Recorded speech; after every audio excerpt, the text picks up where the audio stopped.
Buffett is our guest this morning. He's the chairman and CEO of Berkshire Hathaway. And this is his first interview sitting down since he spoke to 40,000 or so Berkshire shareholders over the weekend just across the street from here. Warren, thank you very much for joining us this morning. I was kind of thinking back, and this is 52 years now that you've been doing the annual meeting, and the annual meeting has changed quite a bit over that course of time. But in reflecting back on the weekend yourself, what was your headline out of this weekend? What was your takeaway, and what did you think? I would say people continued to have fun. I mean, you know, it's a kind of half Mardi Gras, half annual meeting they come for, and I see thousands of them. Ate at a steakhouse last night. There were a couple hundred there. They're all smiling, and you know, there were planes that didn't fly and a few things that they run into inconveniences, but they have fun, and they meet a lot of people that they saw the previous year. As a matter of fact, when we went to steakhouse, the directors all went there. The same guy picked up our check. That's probably picked it up for 10 straight years, and he's happy there, you know. And I'm trying to find out where he's eating today, actually. So that you can buy him lunch? Or so that you can show up and get another free lunch. Yeah, no, but everybody's in a good mood. I mean, they're clapping at the steakhouse, and they come because they expect to have a good time, and we try not to disappoint them. Well, we watched a lot of different things and heard so much from the Q&A this weekend, and I was trying to figure out a theme myself. One of the themes that stuck out with me is technology and how much that was discussed this weekend. For a guy who claims that he's not really a technology guy and, in fact, doesn't even own a smartphone, you spent an awful lot of time talking about technology investments that you made or didn't make, that you missed out on. I was thinking in particular about Apple, that you talked quite a bit about why you got into that, IBM, why you are selling some of that stake, but you also talked about companies like Google, where you said you missed it. And maybe you could tell us a little bit about that for people who well, I haven't did heard miss it, but Charlie actually brought up the fact that we missed it too. And Google, I should have had some insight into, because Geico was a heavy user very early on. So here we saw value in something at that time. I have no idea what we're paying per click now, but we were paying $10 or $11 a click for something that had no cost of goods sold, and we were going to keep doing it. I mean, we could see that. So I should have had more insight into that. Now, whether Bing was going to come along or other people were going to take away the market, that's another question. Whether you had sort of a first user advantage that would prevail, and there is a lot of technology to it. So somebody could have come along with a better technological product, and I would not have had any insights into that. I certainly had insights into the benefit to the user. I think Blazer Surgeon or something like that, I think it may have sold for $60 or $70 or something of the sort. And mesothelioma, I mean, I don't know what it brings now, but just imagine having something every time you just hit a click, you know, the cash register rung somewhere out in California. So it was and is an extraordinary business, and it has some aspects of a natural monopoly. I mean, it's very easy for me when I go to the computer. I've worked with Google before, but I'm looking for information for the annual report. I used to have to mail away to federal agencies or go down to the public library, and now I can get it in 10 seconds. So it's a hugely valuable device, which the other guy pays for. The user on the computer doesn't. Yeah, the answer is we missed it. And I knew the fellows. They came to see me before they did. Sergey and Larry came to see you. Yeah, and actually Eric did too. And Eric. Yeah, I liked him. So when you say you missed it, that suggests that it's now at a valuation. You understand the company, but it's now at a valuation that doesn't make sense to you. Why don't you just buy it now? Well, if I was forced to buy it or short it, I'd buy it. Same way as Amazon. But it's a little hard when you look at something at X and it sells at 10X to buy it. It shouldn't be. But I can just tell you psychologically it's harder if you looked in the first place and passed it at X to then buy it at 10X. That's cost people a lot of money in Berkshire. I mean, they saw it at a lower price, and they just said, if it ever gets back there, I'll buy it. That's a terrible way to think, but the train has left the station, as Joe likes to so frequently point out. Yeah. How come you don't feel that way about shares of Apple? How come you feel like that's a different story? Well, the shares, when we bought them, at least, were much more reasonable in relation to current earnings. Apple didn't have to do a lot better in the future than they were doing at the current time. when you get into a Google and Amazon, you're paying for the future more. But they may well have a better future. I mean, that may be more than justified. And Apple, I wouldn't say it's easier for me to understand than Google now, perhaps, or Amazon now. But certainly would have been 5 years ago. It's amazing where Apple's Apple's ended up with consumers. I mean, I can very easily determine the competitive position of Apple now and who's trying to chase them and how easy it is to chase them.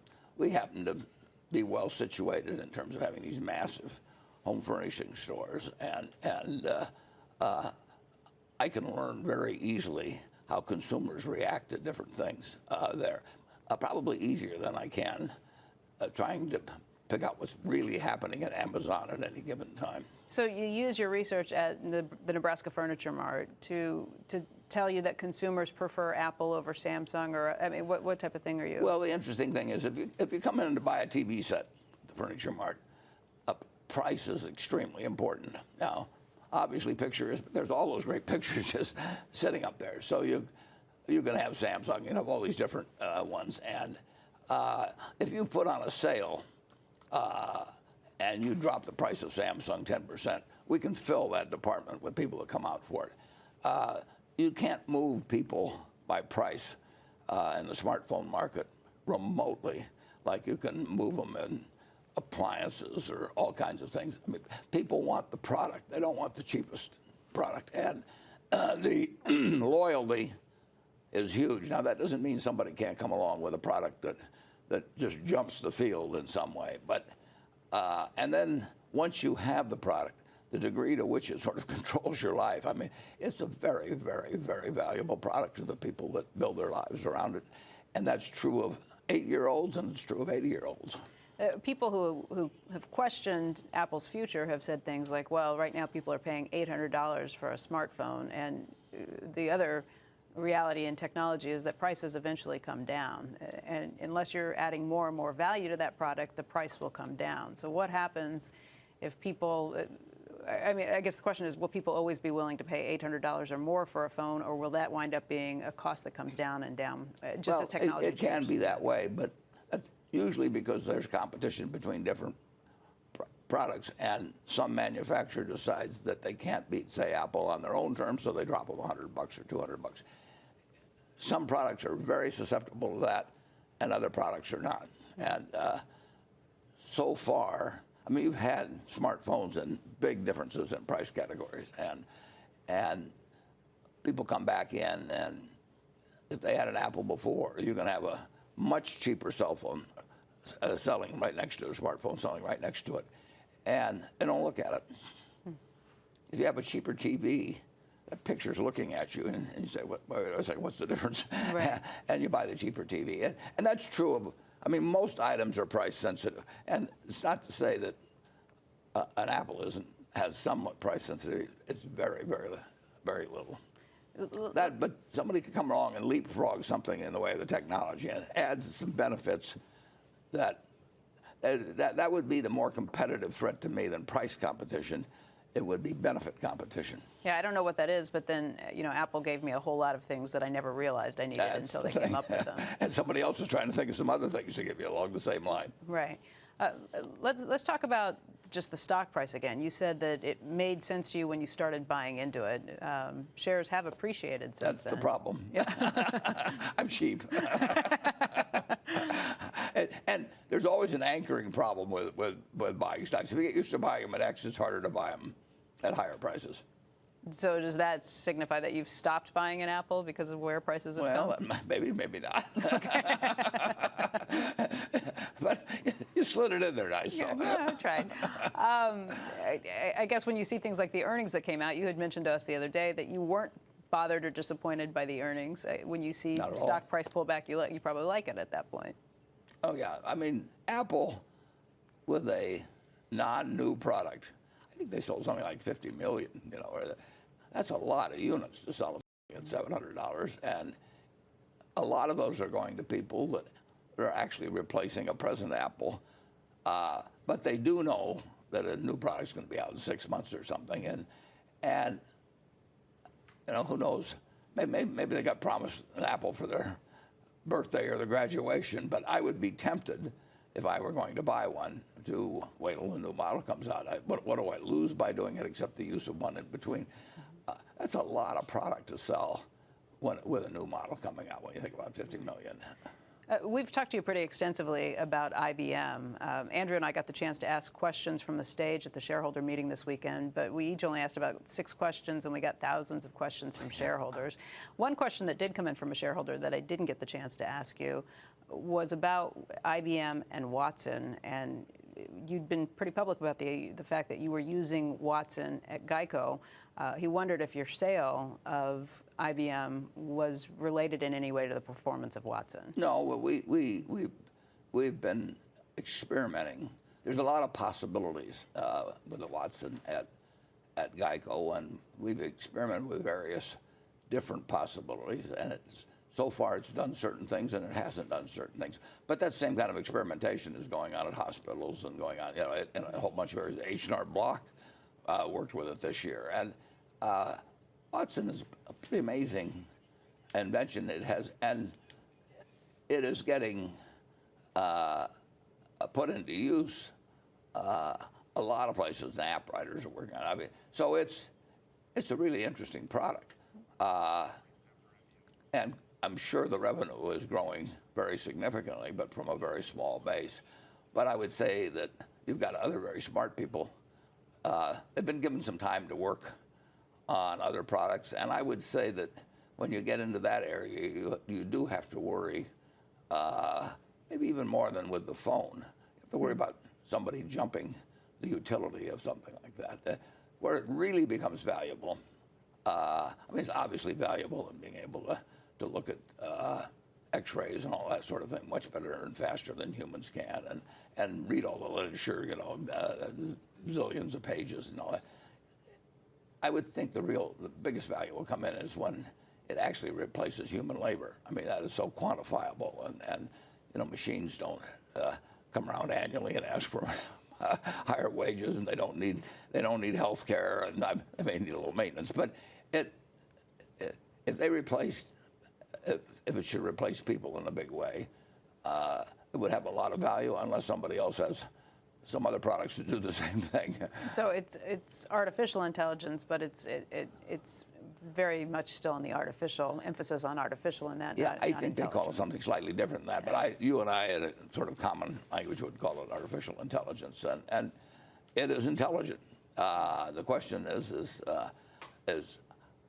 how much better results can you get with it than using human beings, or how many human beings you can displace in getting it, or can you get some entirely new form of information that humans are actually incapable of getting because they can't keep every word that's been written about prostate cancer or something in their minds, and have read everything up to what was published yesterday.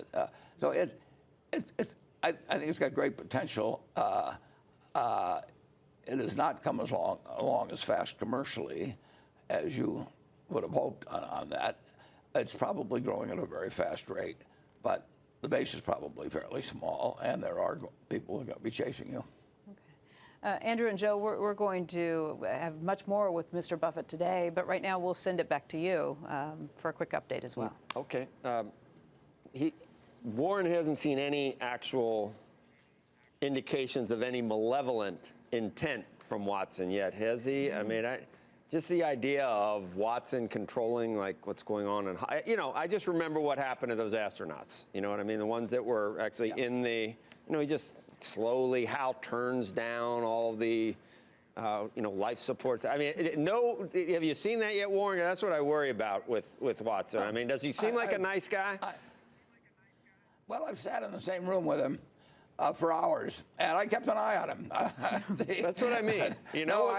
When they don't need us, why? I mean, you said it. Health care. We ask for raises. We eat food. We're pretty superfluous to some extent. And I don't trust Watson as far as I can throw him. And he's probably fairly large. The server, right? Well, we all know what happened with Hal. in Space Odyssey. Yeah. Actually, I've talked with some very smart people, not at IBM, just about the whole idea of artificial intelligence. I see them out in Sun Valley, and they're really smart. And they all go different directions on this, but it's not, and not about Watson specifically, the whole subject of artificial intelligence. And you've read about it too. Yeah. I mean, some people are worried. They're genuinely worried. I'm just kidding. Some people are worried. Genuinely. No, some people are worried.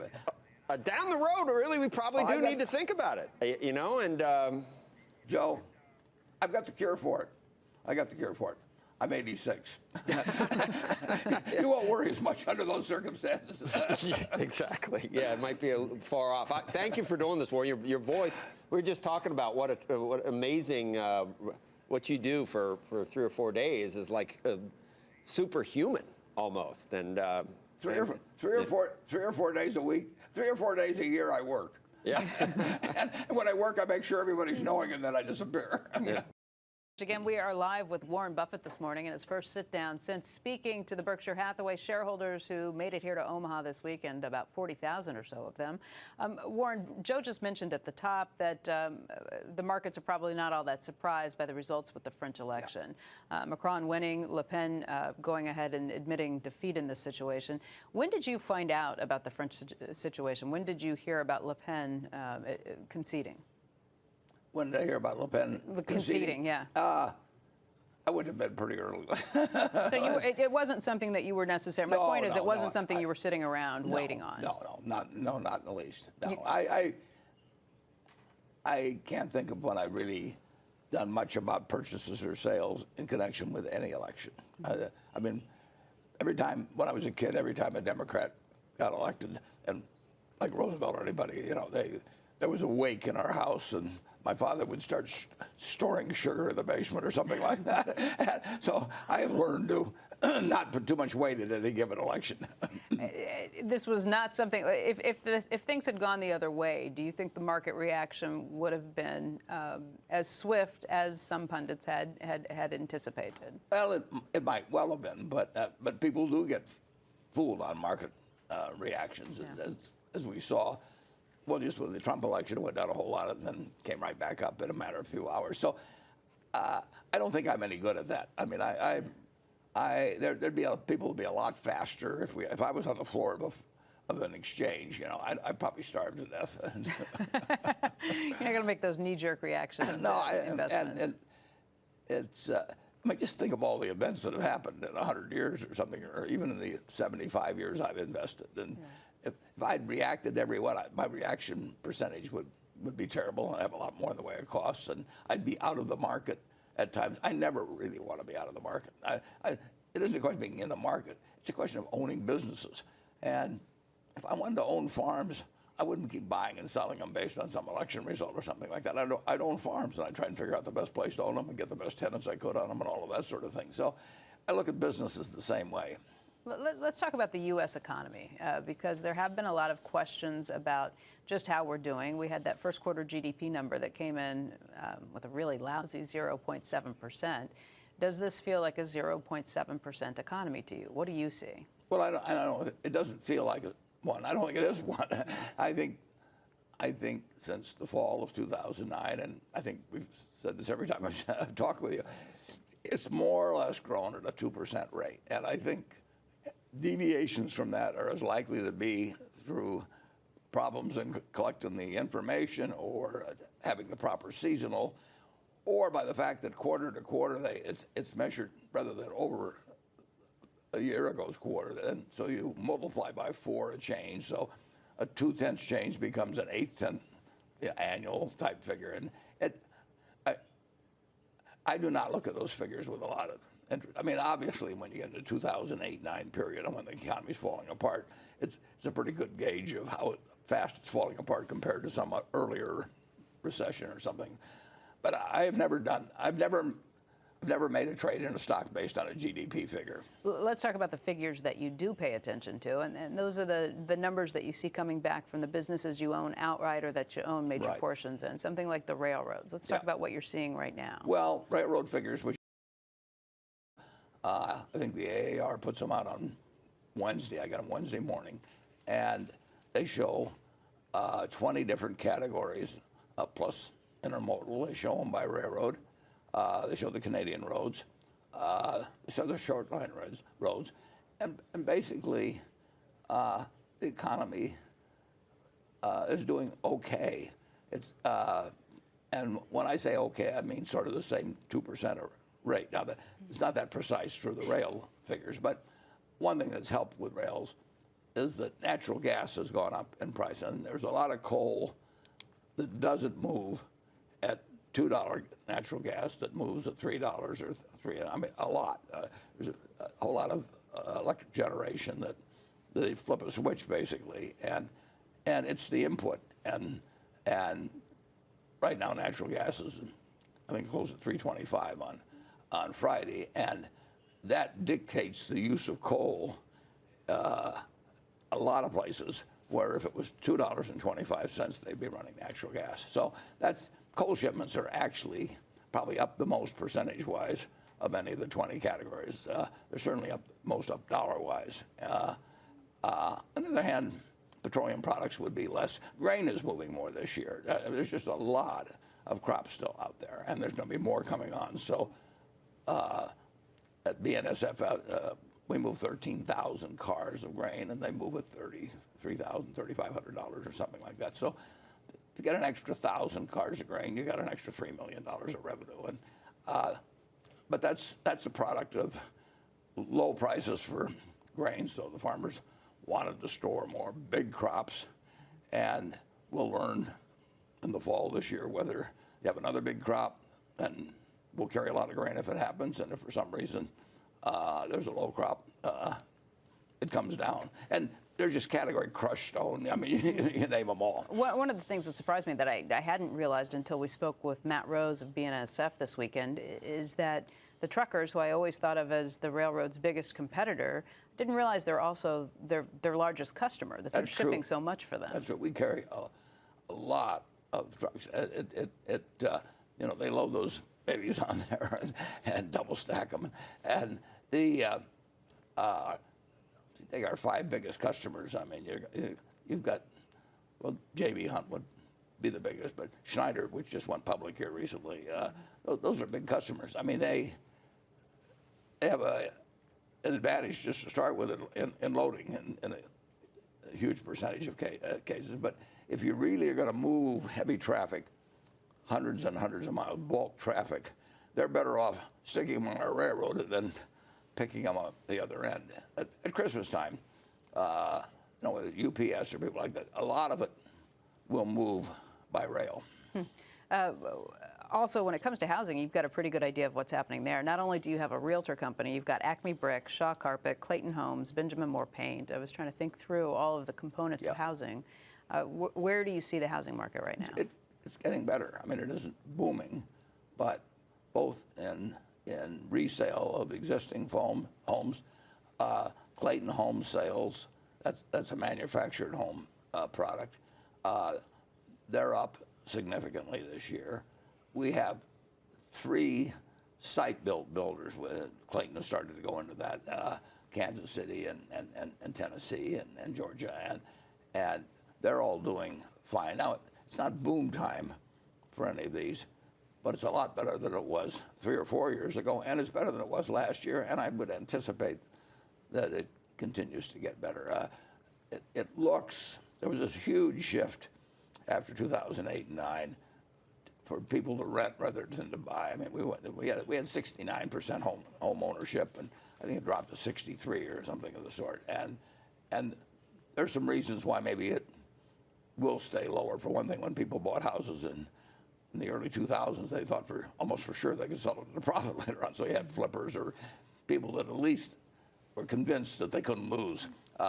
People don't feel that way after what happened. And then anytime you have a recession, it affects matrimony and a whole bunch of things. But that's wearing off, and home building will be the best in this year, in my view, since things went to hell in 2008. Millennials are actually starting to buy homes? Yeah, and you know, I can't really get into specific age groups too well, but I see the aggregate figures, and that's true. You know, brick sales will be better, and at least they have been so far this year, and they were better last year. And carpet, now people are changing their minds about what kind of a covering they want for their floor. They're going more to hardwood. There's been some change in preferences, but when new home sales pick up, you know, flooring sales pick up.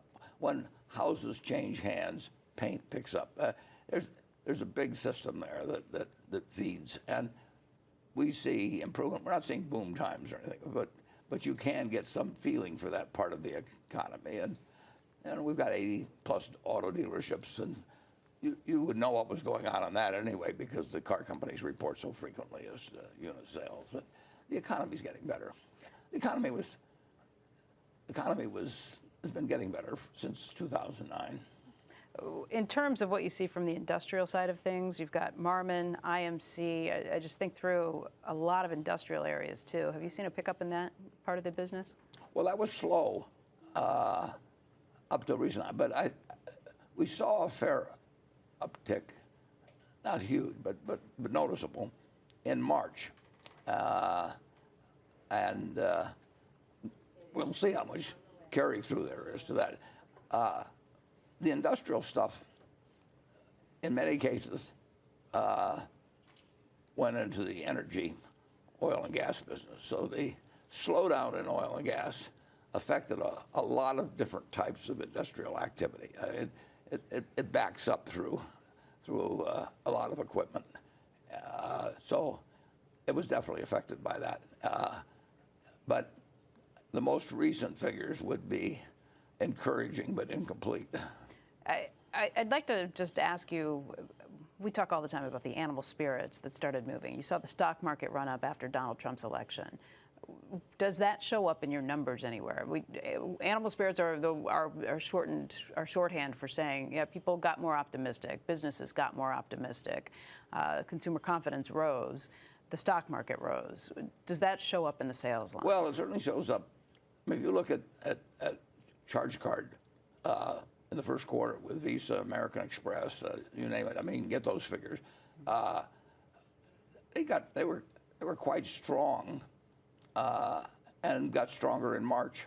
So, and those are big numbers. I mean, people charge lots of stuff on credit cards. And if American Express lost the Costco account, so you're not comparing apples to apples there. But if you make adjustment for that, and incidentally, that was around the world, and I think these figures are announced by American Express, so I'm not telling anything new. But the UK was up 17.5% for American Express. Well, you know, American Express has been around a while. They're up 15% in Japan. I'm talking local currency. Mm-hmm. I mean, and the U.S. was very good, better than I anticipated, and it got better through the quarter, and certainly through the first quarter or the fourth quarter?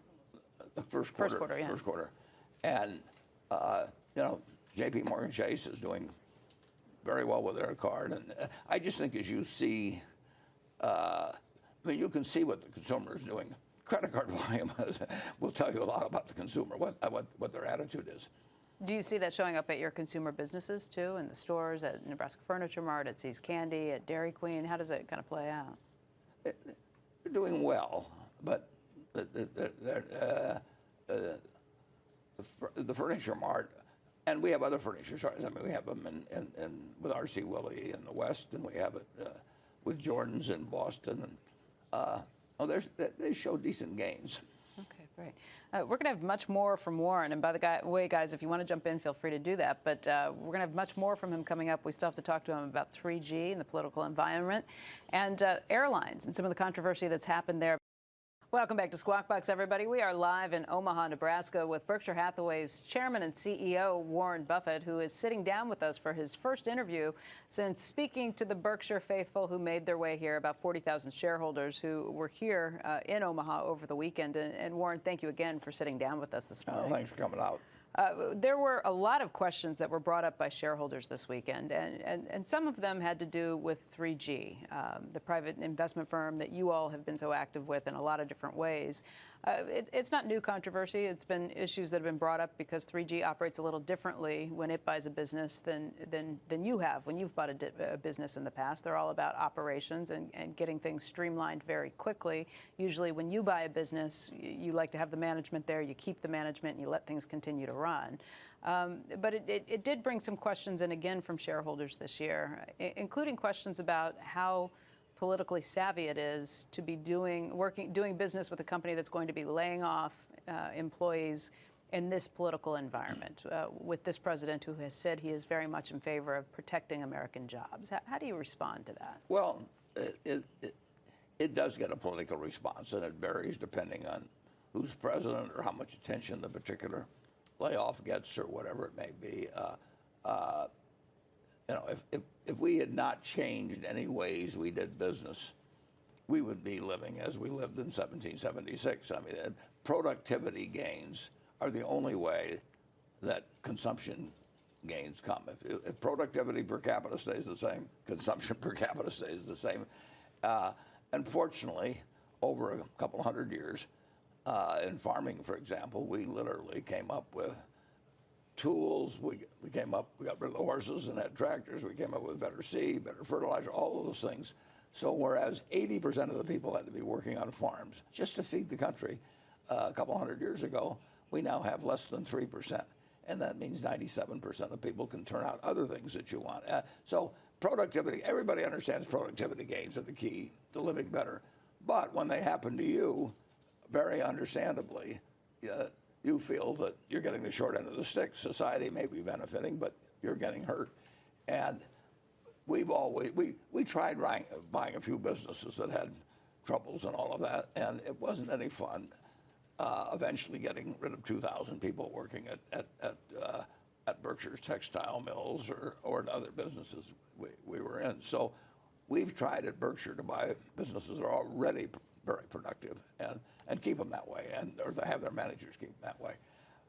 3G has come into businesses where they really could do the same level of business with a lot fewer people. And they made the changes very promptly when it happens, and they've been good about severance pay and all of that. But they have followed the standard capitalist formula, market system formula, of trying to do business with fewer people. And that benefits everybody. It particularly benefits the owner. But it's a painful process, and sometimes there's a big political reaction to it. Geico, which now employs 36,000 people, in the early 1970s, or right after a fellow named Jack Byrne came in who cleaned up the problem, cut almost half of its employees. I mean, it got rid of thousands of people, and it was painful. It was because of a management mistake. The people that got laid off, no fault of their own at all. Geico management had come up with the wrong prices, and they were losing money. They were going to go bankrupt. And a fellow named Jack Byrne came in, and he saved the company. But in the process of saving the company, he laid off thousands of people, and they had to lay them off promptly. So there will be readjustment. Well, the railroad industry, after World War II, has something like 1.6 million people working in it now. It has less than 200,000 now, from 1.6 million to under 200,000, and it's carrying considerably more freight than it was at that time. Now, it's true there was a passenger factor then, but the improvement in productivity has been dramatic. Otherwise, the railroad business, there wouldn't be any railroad business if it was existing like it did in 1946. But that's easy to talk about, but it's the same problem as trade. Trade benefits people in invisible and small ways, and to the person who puts out a business who spent 25 years learning a trade as a steel worker or as a manufacturer of shoes, it is a disaster. And a rich country, and we're ungodly rich as a country, 57 or 58,000 of GDP per capita, we have to take care of people who are the roadkill in better output for all the rest of us. And I don't blame anybody for voting against a system that they think is bypassing them and throwing them aside. Because if you're a 55-year-old steel worker or a 55-year-old shoe manufacturer, you are not going to learn a new trade, and you're not going to have another job that's good. And yeah, society has to take care of them because it's achieving a societal objective, which is to get more output per capita. Andrew has a question on this as well. Andrew? Hey, Warren, to the extent that 3G is successful at using its zero-based budgeting to wring more efficiencies out of the companies that it owns, how much pressure do you think it's going to put on other units of Berkshire or companies that Berkshire owns, for example, Coca-Cola, which may have to follow the same type of model to keep the same type of margins, given the success that 3G may ultimately have? Yeah, James Quincy, the new CEO of Coca-Cola, or designated new CEO, has already said that there'll be 1,200 jobs reduced at headquarters at Coca-Cola. Now, Coca-Cola has been a very, very, very profitable company over the years, and could afford to have lots of people around who aren't really changing productivity that much. But volume has leveled off more or less. But I would argue that even if it was prosperous, it shouldn't have more people doing it than are needed. I mean, that's the guts of capitalism, is you don't have a lot of people doing something when fewer people can get the job done. You free those people up to work in other areas and innovate for them so that they bring out new products, and people live better when there's more output per capita. So you don't gain anything by having thousands of people around. You can afford to do it in some cases, but Coca-Cola is doing exactly the right thing if they look at their operation and say, how many people do we need to do the job right? And if you're very prosperous, the cigarette companies were this way in the past. I mean, they were so prosperous, it really didn't make any difference. I forget the name of the fellow that flew around sent the airplanes for his dogs and all of that sort of stuff. And they could afford to do it. But that output for America, goes down when that plane flies around with a dog in it. And prosperous companies tend to be sloppier than companies that are in tougher businesses. You're forced to think harder. And packaged goods generally has been a very profitable business. I mean, if you look at the great companies in that field, for decades and decades and decades, they earned high returns on capital.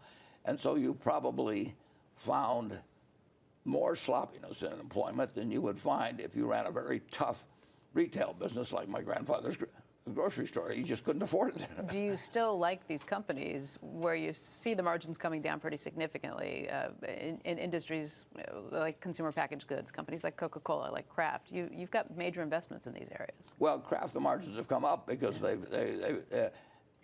doing just as much business, but they're not. They don't have people there that they don't need.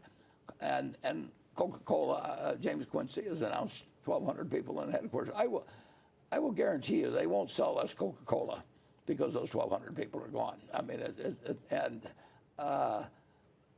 we have in Berkshire's businesses, some of them, a certain amount of slop.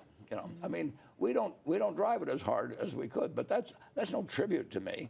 It just means that isn't something I like spending my time on. I don't like a lot of inefficiencies, and some of our companies are extremely efficient, but they are not as efficient as if to feed myself tonight, I had to have them running at maximum efficiency. But that's a defect of mine. I mean, that's something to brag about. Let's get back to Becky, who's in Omaha this morning following the Berkshire Hathaway annual meeting, and she's joined by none other than Warren Buffett this morning, who, Becky, you don't need to know about a company. You don't necessarily have to use their products and stuff. I'm just thinking about, Warren opining on the airline industry. You know where I'm going with this. I thought you were talking about Apple because he doesn't have an iPhone either. Or Apple, but I love to hear his comments on the airline industry because friends have been telling him about what it's like to be at one of those airports and stuff, and you would walk on and you'd be like the rich kid that says, "Who are these other people, Dad?" When they finally fly on. You have no idea, Buffett. I mean, don't pretend to. So you've read up on it, I guess, right? That's about the extent of it. I would make a small bet, Joe, that I have taken more commercial airline Well, you're 86 flights or that 87. you- Okay, yeah, but all you're right, like- okay, all right. You've taken more breaths than me too. That's not going to do it, boy. That's not going to. I always say that. So you're. The last movie you saw in flight was it just come out? It was Casablanca. That was the last movie you saw on an in-flight commercial, huh? I saw Sully the other day while riding on a plane.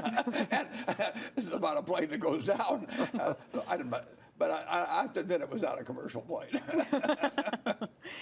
Hey, Warren, let's shift gears here. We're going to talk about something else, but let's talk airlines right Sure. here, since Joe just gave us that great entree point to it. Sort of an easy. Exactly. Like, answer this now, following up. You are, through Berkshire, the largest investor in 4 major airlines. Correct. Including United. And we have seen the troubles at United. We haven't really gotten the chance to talk to you too much about that. What did you think, as the largest shareholder, when you saw the video of Dr. David Dow being dragged off, and then the response from Oscar Munoz, who was called in front of Congress last week to testify on this, along with some other airline CEOs? Obviously, it's a terrible mistake, and you actually stated that, you know, I saw the event with the fellow being dragged off, and then the response. I kind of wonder whether Oscar had actually seen that when he made the response. If so, it was a bigger mistake by far than if he hadn't seen it. I mean, and I don't know the answer to that, but the natural tendency, if you've got 80,000 employees and you hear about some incident, is to defend your employees, but it wouldn't be your natural tendency if you'd seen the tape. So I don't know precisely. In either case, it was a mistake. In one case, it was an egregious mistake, you know. He's apologized many times, but your first reaction is going to get a lot of attention. Yeah, I understand what you're pointing to. Like, United has had some employees that have been unhappy since the merger. They've had some issues, some legacy issues and things they've been trying to deal with. He has been concerned about trying to make sure that the employees feel good about things. But again, that video and that tone-deaf response made a lot of people feel like they have forgotten that these are customers, paying customers. No, I mean, I worry about that with 367,000 employees as well. If somebody stands on their feet all day selling candy and people are yelling at them, and it's Valentine's Day and they're trying like crazy to keep up, there'll be certain people that may blow up late in the day. And, I mean, we have them actually sometimes just walk off the job. They just get tired of it. Really? Yeah, sure. Well, what really gets them is that we hire lots of temporary help, obviously, at holidays. And the customers know more about the product than the people we hire. I mean, we'll hire people and we'll have 100 different pieces and maybe educate them a little. But the customer's been coming in for 30 years. And psychologically, it's hard to handle when the customer starts telling you don't know what you're doing. So a certain number of people may behave badly, and what you hope is they don't behave real badly, and not too many people do it. But we'll have somebody do something. We'll have more than one somebody do something. If we have thousands and thousands of retail transactions, for example, some people don't follow the rules. We had an accident, here a while back on the railroad that somebody didn't follow the rules, and there the penalty is huge. I mean, in terms of injuries and so on. You do the best you can on it. Yeah. The first report I get from Matt Rose every quarter, the first topic is safety. The head of BNSF. The head of BNSF. The first report is safety, and the injuries have been driven down and down. But he says he's not happy till I get to zero. Well, I know that's what he wants to do, but you can't get him to zero. But you want people to be treating everybody they meet in business as if it's the person they love the most. I mean, at Geico, we got thousands of people on the phone, and they're just getting calls all the time. And I like them to have a picture of whomever they love the most. It can be their mother, their wife, their dog, whatever it is, be talking to that person, because it really comes through. You mentioned that on Valentine's Day, maybe you have somebody on their feet all day, they get fed up and maybe they walk off the job. You can understand why airline employees get frustrated because everybody in the airport is mad because conditions in the airport, getting through TSA, and then, frankly, what the airlines have done themselves with their own policies, where you're charging people for bags, you're cramming people in with less and less leg room. It's become very commoditized, making the people feel like maybe more like cattle than like customers coming through here. But part of that, the airlines are responsible for. Not all of it, for No, sure. I understand. Not all of it. But the airlines themselves have created some of those situations. One of the things they found is that a very high percentage of people are very price conscious. So, they may become like cattle cars, but people would rather be treated like a significant percentage would rather be treated that way and fly for X than have far more leg room and more, two abreast, all kinds of things, and travel for X plus 25%. So, to some extent, they try to segment. Have they pushed a little too far along those lines? Well, it's so the customer will tell them. Basically by flying, Well, the customer would tell them by flying somewhere else, but the problem is with airlines, you often don't have a choice. Often don't have a choice. More than 70% of the airlines, or the flights that are originated out of Newark are United Airline flights. I don't have a choice when that's my home, my home place to go. But some people, we suggested to people actually that came to the Berkshire meeting because the prices went up a lot, the demand went up a lot. They put on thousands and thousands and thousands of extra seats, the airlines told me. So I actually put in the annual report every year, you can fly to Kansas City during the annual meeting time way cheaper than you can fly to Omaha. And you can rent a car there and be here in a couple of hours. And a fair number of people actually do that, but a lot of people don't. People have different preferences, but there's no question. I would hate to run an airline. People are traveling. They're hoping to make a wedding. They're hoping to make a business appointment. It's important to them. It is. And I understand all of those issues. I guess I'm asking you, as the largest shareholder, it sounds like you have not had any conversations with Oscar Munoz I've never met him or talked to him. So I'm asking you if it concerns you when reactions like this get the heads of these airlines called up in front of Congress. It's bad. Would that potentially change the investment strategy? It wouldn't change the investment strategy. It's bad. How bad it is, I don't know. But there's no way that you aren't going to read about some airline incidents. Now, the one thing going for the airlines is they've become unbelievably safe. I never would have dreamt. But they have also worked toward having higher load factors. When they have load factors in the, like they did in the past around 70, they all went bankrupt. And they need high load factors, and high load factors mean a fair amount of discomfort, and it has kept prices from going up. But as you point out, I have not ridden a commercial airline for a long time. As Joe points out, not me. It's a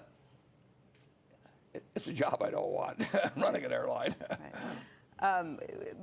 I guess the only question is, do you think Congress would do anything that would make your investment less worthwhile? They could. I don't think they will, likely. But the interesting thing about it is, if you regulated the airlines, re-regulated them, you would have, whatever they decide to regulate, but you could have more leg space. You could have no overbooking. You can regulate all kinds of things. The cost will go up, and that's the trade-off. Andrew, you had a question too? In a similar vein, Warren, I had actually two questions. One relates to just whether you think, forgetting about regulating the airlines per se, but just the idea that at least in certain markets you could see some pressure to open up more slots or effectively to take slots from different airlines and try to give them to others. What you think the risk is to the investment thesis from that perspective?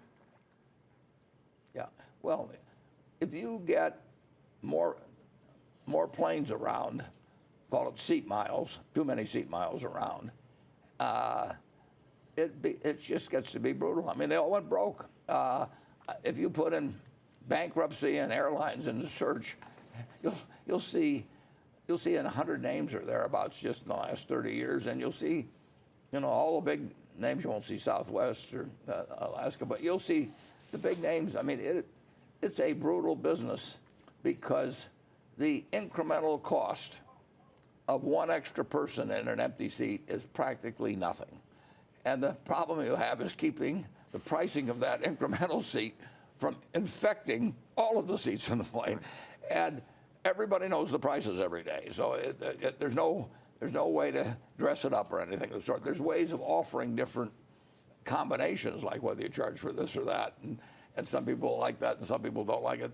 Everything you do, though, your competition can copy. Now, Becky mentions a point. If you've got enough of the gates at a given airline, then you have some protection as long as people want to fly from there. But people travel to other airports too under those circumstances. It's a very, very tough business. If you want one figure that really counts in determining how well the airlines are going to work economically, it's going to be the percentage of seat occupancy, basically.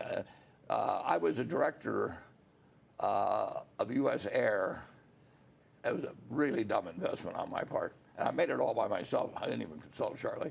And by the time the ink was drying, I knew it was dumb. And then it got dumber. And that airline actually went broke twice. Fortunately, there was a blip in between, and we actually made a pretty fair profit on the stock, but we didn't deserve it. And it went broke twice. And they would have a route like, and I'm pulling this out of the air, obviously, but Philadelphia, Pittsburgh, or something like that. And as long as they were the dominant carrier with a lot of gates at each end, they did fine. And then Southwest or somebody would come in, and they would look at 14 cents a seat mile and revenue mile, and then they could do it for 12 cents, and a big enough price differential moved people all over. And of course, the industry is looking for all kinds of things through loyalty points and all that to make it stickier. But in the truth, when people are going to fly from X to Y, they can go to their computer and figure out very quickly how much it's going to cost them. And it's a tough business. It was a suicidal business for a long time. Having the consolidation that came about through the bankruptcies has made it an extremely competitive business. I don't think it's a suicidal business anymore. But if they get down to running at 70% of capacity or something like that, it'll be suicidal again. Andrew, you had a follow-up on that? Yeah, Warren, real quick. The other thing I was curious about is many of the U.S. airlines have lobbied the Trump administration and have lobbied other Washington lawmakers against part of the Open Skies Agreement, arguing that a number of the Middle Eastern airlines, like Emirates, have effectively been subsidized in dumping their services in the United States at prices that are below what it truly costs them, about a $50 billion subsidy they've described. Do you agree with that assessment? What do you think should happen if that's true? I don't know the facts on it, but I would say that over the years there's been a fair amount of below-cost pricing, and anytime you're in a business where your competitor is getting into below-cost pricing, and there's not huge difference in the public's minds between flying airline A or airline B, the timing of their departures and all that rivals may make some difference, but people are very price sensitive, and if people are pricing below cost, when I was on the board of U.S. Air, we had a lot of planes out in the desert, and if you get a lot of planes out in the desert, you got problems. And so I would say that if you should try to figure out the best system for having reliable, safe planes operating. It's better if they're overall operating profitably than if they're operating at a loss, because if they're operating at a loss, you're going to have a bankruptcy situation, and you're going to have to redo union contracts and all sorts of things like that. Incidentally, one other factor in the airline industry currently is, you really do have a pilot shortage to some degree, and pilots come in from the military, and they're just not coming in as much. What does that mean?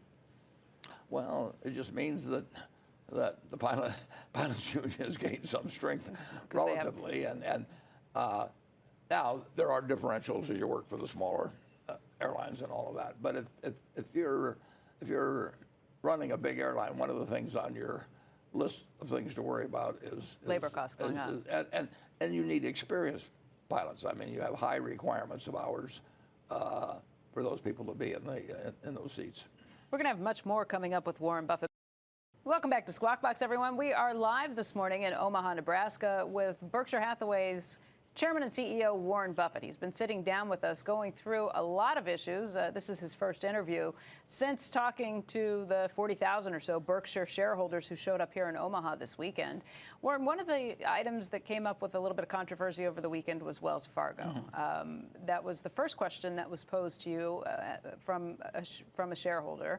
And the questions, a lot of them came in, and they were all kind of related to what you thought about Wells Fargo. Now, in the past, you've run that clip from your congressional hearings over Salomon Brothers, and the very famous clip is where you say, lose money for the firm and I will be understanding, lose a shred of reputation for the firm and I will be ruthless. I did have one shareholder who wrote in a question asking why you weren't ruthless when it came to Wells Fargo. Well, the CEO lost his job and gave back his pay. So, I was not a director. So, I mean, I would say that the CEO feels that his life has been in an important way ruined. I mean, and incidentally, I know John Stump. I don't think it had anything to do with him making money. But I don't know what happened because I maybe would talk to him once a year or something of the sort. And but they obviously came up with an incentive system that incented the wrong things. Now, most businesses do that from time to time. We've done it at various businesses. I mean, you think you've come up with a brilliant idea, and then you find out that it's probably happened in your family. I mean, you know, in terms of deciding what allowance to give or what, you know, things, not everything works out as you anticipate. That's okay, but you get signals back that it isn't working, and you got to stop it. The big mistake was whenever sufficient information had come back that this is producing a counterproductive effect. It's not resulting in more cross-selling, as we call it, but resulting in all kinds of games being played and phony accounts and all that sort of stuff. That's the moment of truth. I mean, that's the big moment, because you have to stop it then. And you just got to say, what's wrong with the system and how do we correct it? And believe me, that happens at Berkshire, that happens every place. If you don't do it immediately, and you let it run for a while, now you've got the ultimate problem, because everybody that comes in says, well, yeah, but why didn't you do this when you first heard about it? So that is the key time. We have a hotline. We got about 4,000 complaints of one sort or another that come in on the hotline. Everybody that works for Berkshire has access to it. It comes into Omaha. Most are frivolous, you know. The person next to me has bad breath or something like that. Well, they've got to work that one out on their own. Some of them, a good many of them, should go back to the human relations departments of the companies. And now, if they don't do the proper thing, then we have to do something about it. But mainly, they're things that are at that level. And then a few are really, really important.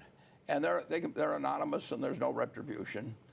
And you would certainly think that in any big bank, including Wells Fargo or any big institution of any kind, the hotline is bringing in lots of information. And whoever's in charge of that now, at our place, it's the head of internal audit, but it can be the general counsel. It can be, there should be people looking at that, and they should be deciding which to send back to subsidiaries, but they should be deciding which one should go to the CEO. And I've had a reasonable number of actions that came to me either through the hotline or anonymous letters to me. And you can tell when it might be something serious. We've spent a lot of money investigating the things that come in like that, because we turn it over to an outside person frequently. And a good percentage of the time, it led to something pretty big. And at Wells Fargo, you know that some stuff was coming up for the branches and people. And somebody didn't pay any attention to it. And then if you wait a year, you know, it's just totally bad news. Have you lost confidence in the bank as a result? Do you think the bank's reputation has suffered as a result? And would you ever sell any shares as a result? Well, the reputation has been hurt. The fundamental earning power of the bank over a period of years has not been hurt in any material way. But the reputation of the bank has been hurt. I would argue probably that better systems would be in place there now, just like they were at Salomon, than probably exist at most of the competitors. I mean, and that's true. And other banks get slammed down on whether it's mortgage things or some trading thing. I mean, that does focus the mind, and it focuses the directors, it focuses the media. So in general, I would bet on the practices being better in any operation that's had that kind of attack and scrutiny and deserved attack and scrutiny than it might be if you were just kind of sailing along thinking everything. I worry about getting complacent. Warren, we're going to take a quick break. Warren, we have been sitting down and talking with you for the last hour and a half, which has been wonderful, and I haven't pushed you on this yet, but this is something you spent a little time talking about at the annual meeting this weekend. Probably the question that we get from viewers and from shareholders more than any other is, where do you think the market is headed, and what do you think of market valuations right now? It's not something that you often comment on in depth. But this weekend, you did talk a little bit about how it's getting harder and harder to find deals, how there are a number of factors that have certainly driven up the price of businesses. Can you tell us what's happening right now, what's going on? Well, the first part, where the market's headed, I don't know. It'll be higher 10 years from now, it'll be higher 20 years from now, it'll be higher 30 years from now. But I have no idea what the market will do in the short term. If I thought it was a productive area of exploration, I'd do it. But I don't know how to do it. My partner, Charlie Munger, doesn't know how to do it. So we think about businesses. Now, unfortunately, right now, the largest, quote, business, end quote, we own, we've got about $95 billion in, and it's selling at 100 times earnings, and the earnings can't go up, which sounds like a pretty dumb investment, and it is. But that's what we get on Treasury bills, basically, and we literally have. It's not all in bills, but we have 95 in cash and mostly bills, and we are paying 100 times earnings for something like I say, whose earnings can't go up. You get 1%, and that does not make me happy. And I'd like to buy businesses. We will buy businesses, but it makes it much tougher when there's 1% money around, and many of the people who buy businesses use as much borrowed money as they can, and when they get that at rates that are based off that very low rate of 1%, they can pay a lot more money than we can using pretty much all equity money, because that's the way we look at money. So we have not made significant acquisition now for 15 months or thereabouts, and Getting a little itchy? oh, I'm always. If it goes for 15 minutes, I get itchy, but I can't afford to give in to the fact that I can't scratch. I get in big trouble. Once you buy a business, the business doesn't know what you paid for it, so it is not going to earn some appropriate amount just because you paid export. And if you do something dumb going in, either in terms of the kind of business you buy or the price you pay for a perfectly decent business, the results are with you forever. So it's my job to allocate capital, and it's a very tough period in which to allocate capital. But that's okay. It makes the game. That's why I come to work every day.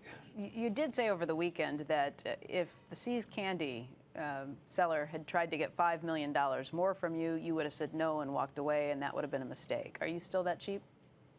No, I'm not as cheap, because that taught me something. I'm still cheap, but not as cheap as I used to be. And Charlie saved us on that one. The seller saved us because he did come down, but Charlie also was pushing me somewhat. And you can afford to overpay a bit for a really fine business, depending on your degree of certainty that it's a really fine business and it's going to stay one for a long, long time.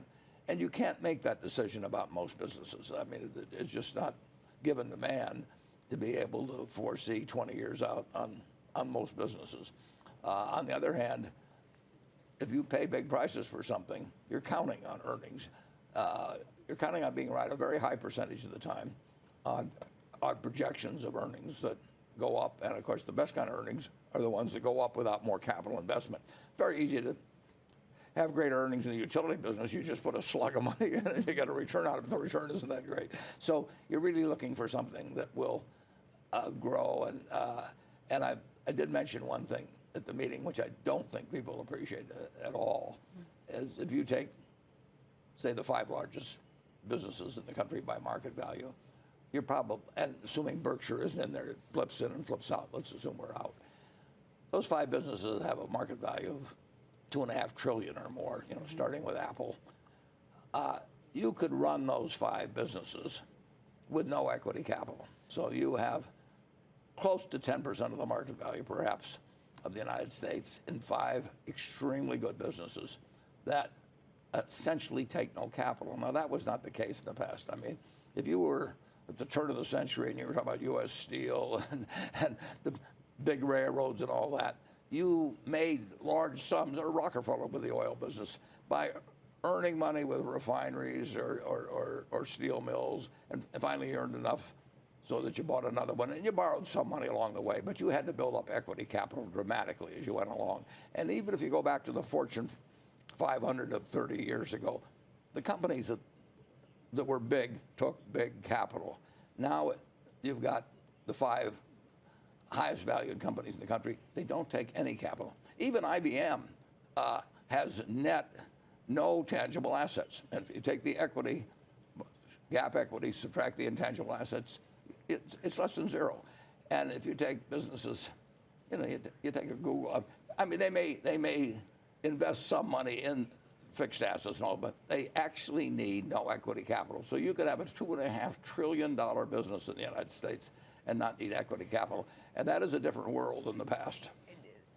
You, over the years, over the last 10 or 15 years, have become a much more industrialized companies. Things like the railroads that do require more capital equipment, more capital investment. When did you notice that the top 5 market cap companies required no capital investment? When did you make this realization, and does that explain your investment in Apple? It doesn't explain it. I've understood that for a long time, but it's become more and more concentrated. It used to be ExxonMobil up there, and some. So the shift has been taking place, and essentially, the great businesses have become businesses that don't take capital. And that really wasn't true. I mean, the auto industry took a lot of capital. The aerospace industry took a lot of capital. The railroad industry, these are huge industries that affected America. I mean, they changed our country. Now you've got companies that have huge market values changing the country. They don't take any money. Those companies, for people who are listening on radio, we did just show a chart of that, or a full screen of it. It's Apple, Microsoft, Amazon, Google, and who am I leaving out? And Facebook. Facebook, right, Yeah. and Facebook. Those are the 5. And Alphabet, obviously, the parent company of Google.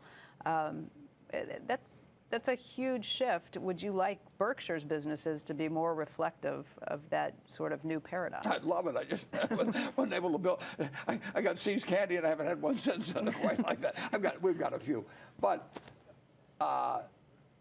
those are the wonderful businesses. The businesses that grow and don't require money, and of course that's why they're awash in cash. And to the extent they made it abroad, some of it they'd have to pay some tax if they brought it back. Now, they use some capital. I mean, they build headquarters, and they have small amounts of inventory in some cases. Research and development for some of these issues. But if you don't need it. Absolutely. I could run those businesses, and they could run them a lot better with absolutely no equity capital. In fact, a huge negative equity capital. You can't run ExxonMobil with negative capital. You can't run U.S. Steel. You can't run the railroads. You can't run the utilities. All these massive industries that really what the country was built on up till not that many years ago. And now there's this huge shift to intangibles. And they produce products that people love. So I'm not saying this is in any way, frivolous or anything of the sort that it happened this way, but it makes a big difference when people talk about capital shortages and how we need, bring the money back, because there's a whole bunch of things that are sort of built on this conception of how business was 50 years ago. And sometimes it's useful for the people in those businesses to sort of play up that fact and not what really has happened in the way of change. But it is a big change. You're talking also about the shift away from an industrial economy, away from more towards services, more towards blue-collar or white-collar jobs in many of these instances too. And if you can find businesses that don't take capital and are going to earn a lot of money, that's how you can become rich very easily and very early. Now, this is so easy to come up with it, but you can get the capitalized value of something, and nobody says, yeah, but it's going to take $100 billion to build it. I mean, if Google had come along and the infrastructure required would have taken $100 billion, that would be a different situation. In fact, Jeff Bezos has talked about that in Amazon. He said, look, with Amazon, he said, we needed the internet. Somebody else spent billions of dollars developing it, but it wouldn't have worked without the internet. He said we needed transportation. Somebody else had already built railroads and UPS and all of that sort of thing. And he said we needed payment systems. That would take billions of dollars to build, but that had already been done by Visa and all along the line. So he took 3 huge requirements where the other guys had spent the money, and then he combined them in a way that he didn't have to spend the money. You have and it's brilliant. I give him great credit for it. You have talked extensively over the last several days, even the last several months, about how Jeff Bezos is the best business leader you think we have right now in the United States, about how Amazon is a brilliant company. And now you're talking about how it's one of 5 companies that take no capital to continue to build. How come you don't buy shares of Amazon? Stupidity. I was impressed with Jeff early. I never thought he could pull off what he did. And what's really, I mean, I thought he could pull off something, but on the scale that has happened, I mean, it's changed your behavior. You know, it's changed everybody in the office's behavior. And the remarkable thing about Jeff, and everything else, is he's done it in 2 industries almost simultaneously that really don't have that much connection. I've never seen any person develop 2 really important industries at the same time and really be the operational guy in both. And he's done a good job with the Washington Post on the side, just not personally. But here you take cloud services. I mean, there was a Charlie Rose show on this that he did 3 or 4 months ago. He thought he would have 2 years of runway. He got 7 years. You do not want to give Jeff Bezos a 7-year head start before the competitors jumped in any on cloud economic race. services. So at the same time he's shaking up the whole retail world, he's also shaking up the IT world simultaneously, and you know, I take my hat off to him. But by not buying shares right now, it suggests that you think maybe they're too rich, or is it that you don't understand the company's valuation? It's a big valuation. It's very hard when you thought about something at 1/10 the price to buy it. But we do it occasionally, and you know, you're talking now about getting multiples from the hundreds of billions. And but if you told me that you were going to shoot me at the end of 10 years if a short worked out better than a long, I mean, I would take the long side. I'm not buying any, these are powerful ideas with big potential, and he's executed. And he's executed on it, and that's what you tip your hat to. Now, have you been in the process of looking for other companies? Back to your $95 billion. I thought it was $90 billion. You told me last week it's $95 billion in cash and cash equivalents. We put our 10Q over the weekend, and okay. I think if you add up the cash every place. Now, I don't really count all of it. That's a regulated industry. But if you take the balance sheet and you add up Treasury bills, cash, and equivalents, and you know, it goes up every month. It's higher now than it was on March 31st. And again, the arenas, you're looking for deals anywhere, but probably something north of $5 billion, or the type that you really... Yeah. Further north, the better. I'd like to be at the North Pole. Okay. Guys, we're going to have more from Warren Buffett in just a few minutes, including when we come back. We'll ask him what the most important factor is in determining market valuations right now. It's a question that we'll put to him right after this break. Good morning again, everybody, and welcome back to this special edition of Squawk Box. We are live in Omaha, Nebraska, with Berkshire Hathaway's chairman and CEO, Warren Buffett, in his first sit-down interview since speaking to the Berkshire faithful, the 40,000 or so shareholders who convened here just across the street this weekend. And Warren, you mentioned something to me in the commercial break back before, that there is one essential factor that will determine what you think about market prices and market valuations. What is that? Yeah, I can tell you the right question. I can't tell you the right answer necessarily. The most important item over time in valuation is obviously interest rates. I mean, if interest rates are destined to be at very low levels, not necessarily as low as they are now, but very low compared to 100-year averages or 50-year averages, it makes any stream of earnings from investments worth more money. I mean, the bogey is always what government bonds yield. Now you can pick your maturity, and you see it in real estate. Real estate yields adapt quite quickly and fairly directly with interest rates of an appropriate length. But stocks don't do it as much, but it's the same principle. Any investment is worth all the cash you're going to get out between now and Judgment Day, discounted back. Well, the discounting back is affected by whether you choose interest rates like those of Japan or interest rates like those we had in 1982 before Paul Volcker took a sledgehammer to the economy. Right. So when we had 15% short-term rates in 1982, it was silly to pay 20 times earnings for stocks unless you felt that the world was going to change in a very material way. Well, it's a huge bargain to buy stocks now if you knew these interest rates would stay at this level. And you could buy 30-year bonds. I mean, in Europe, they've been selling 50-year bonds. So, I mean, people are making a judgment every day. I mean, the yardstick is there. It's just a question of whether you believe the yardstick or not. But that is something we don't like to incorporate into what we'll pay for a business, but it is incorporated in the market. It's not fully incorporated in the market. The stock market is dirt cheap now if these interest rates were guaranteed for 10 or 15 or 20 years. And of course, a 20-year bond, that's you are in a sense making that kind of commitment. But that's the big thing investors have to think about.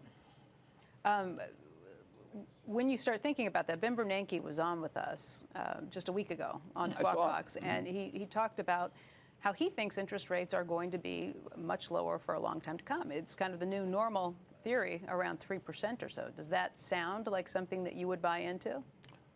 Well, it's something I'd consider, but nobody thought we were going to, in 2009, nobody thought we would have a recovery like we've had and employment coming back a couple 100,000 month after month. I mean, the economy is doing well now. And no, I don't think people thought we were going to have that for 7 or 8 years, and rates only inch up as much as they have.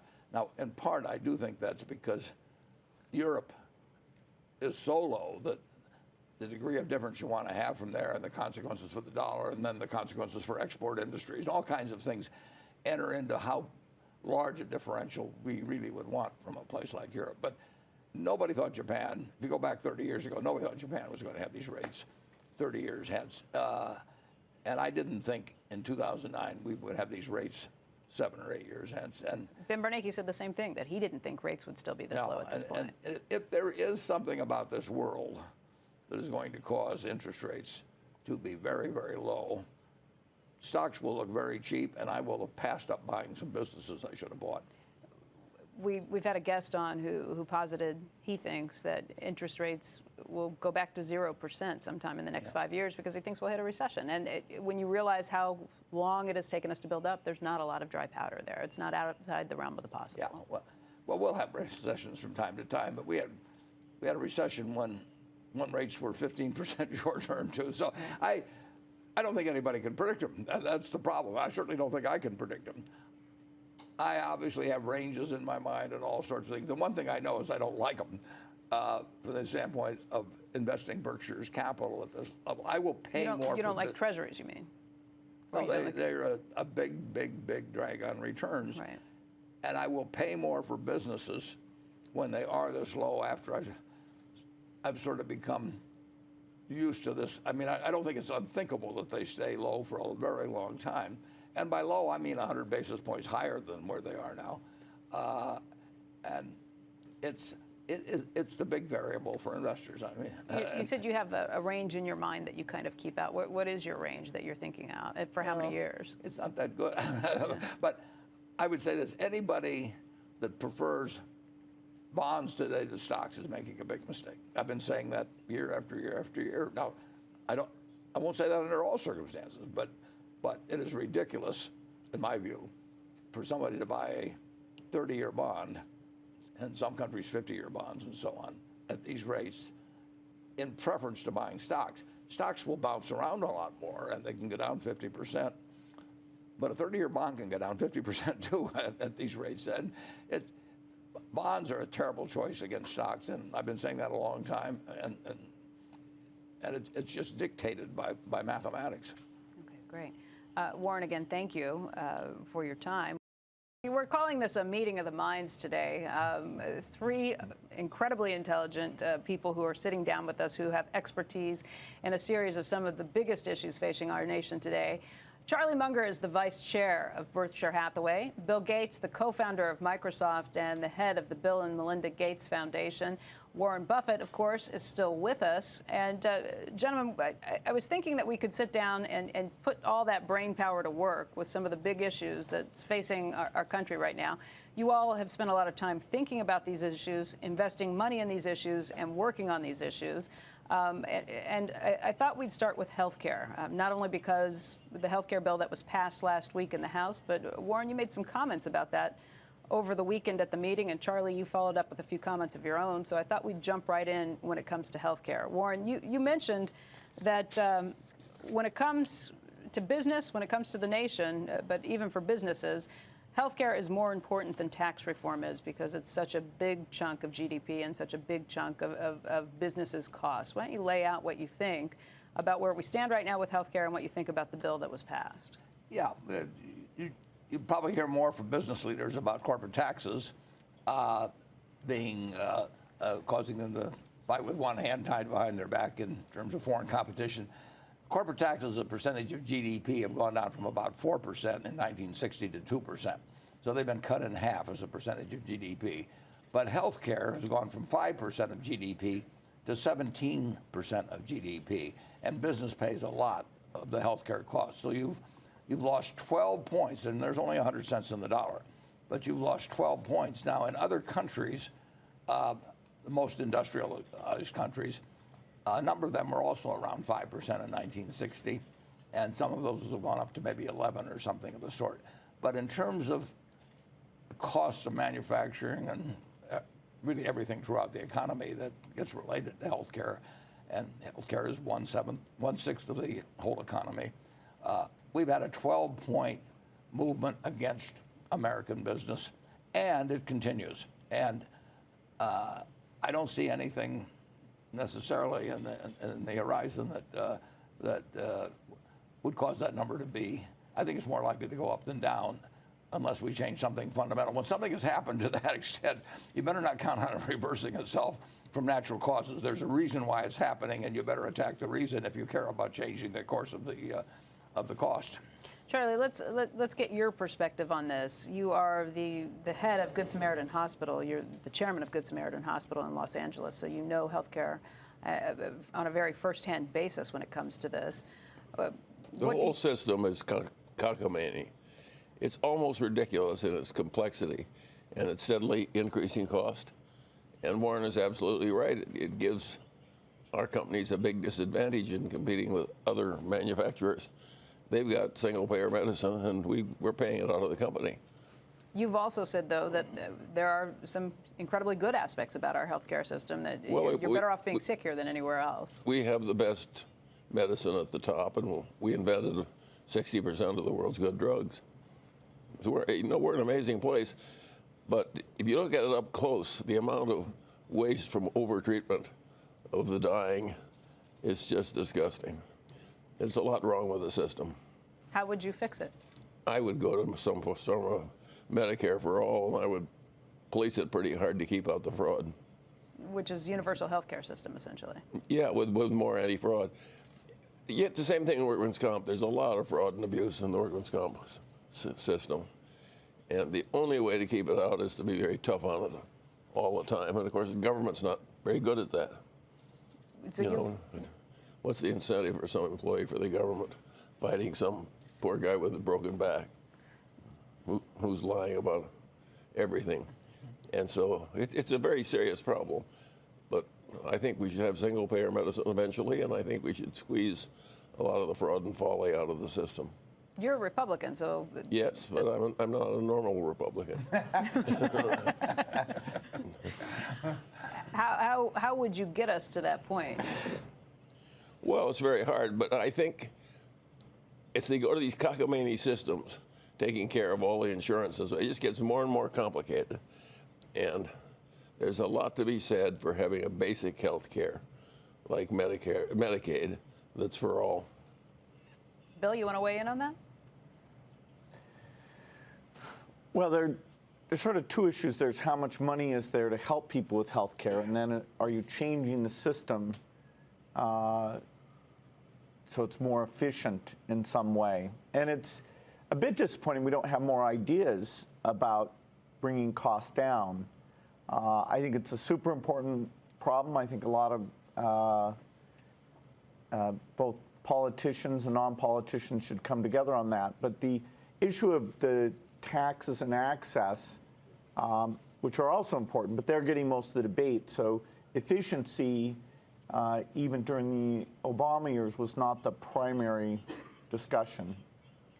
One of the interesting things is that Kaiser Permanente, a nonprofit bureaucracy, if the whole nation had Kaiser Permanente care, the average quality of the care would go way up, and the cost would go down.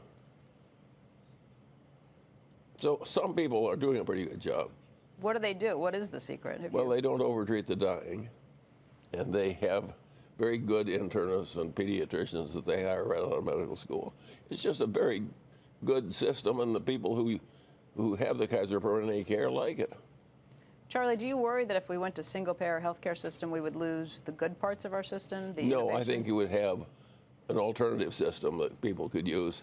We already have that. We have a lot of our best doctors have opted out of Medicare. They just go to concierge medicine. They just leave the system.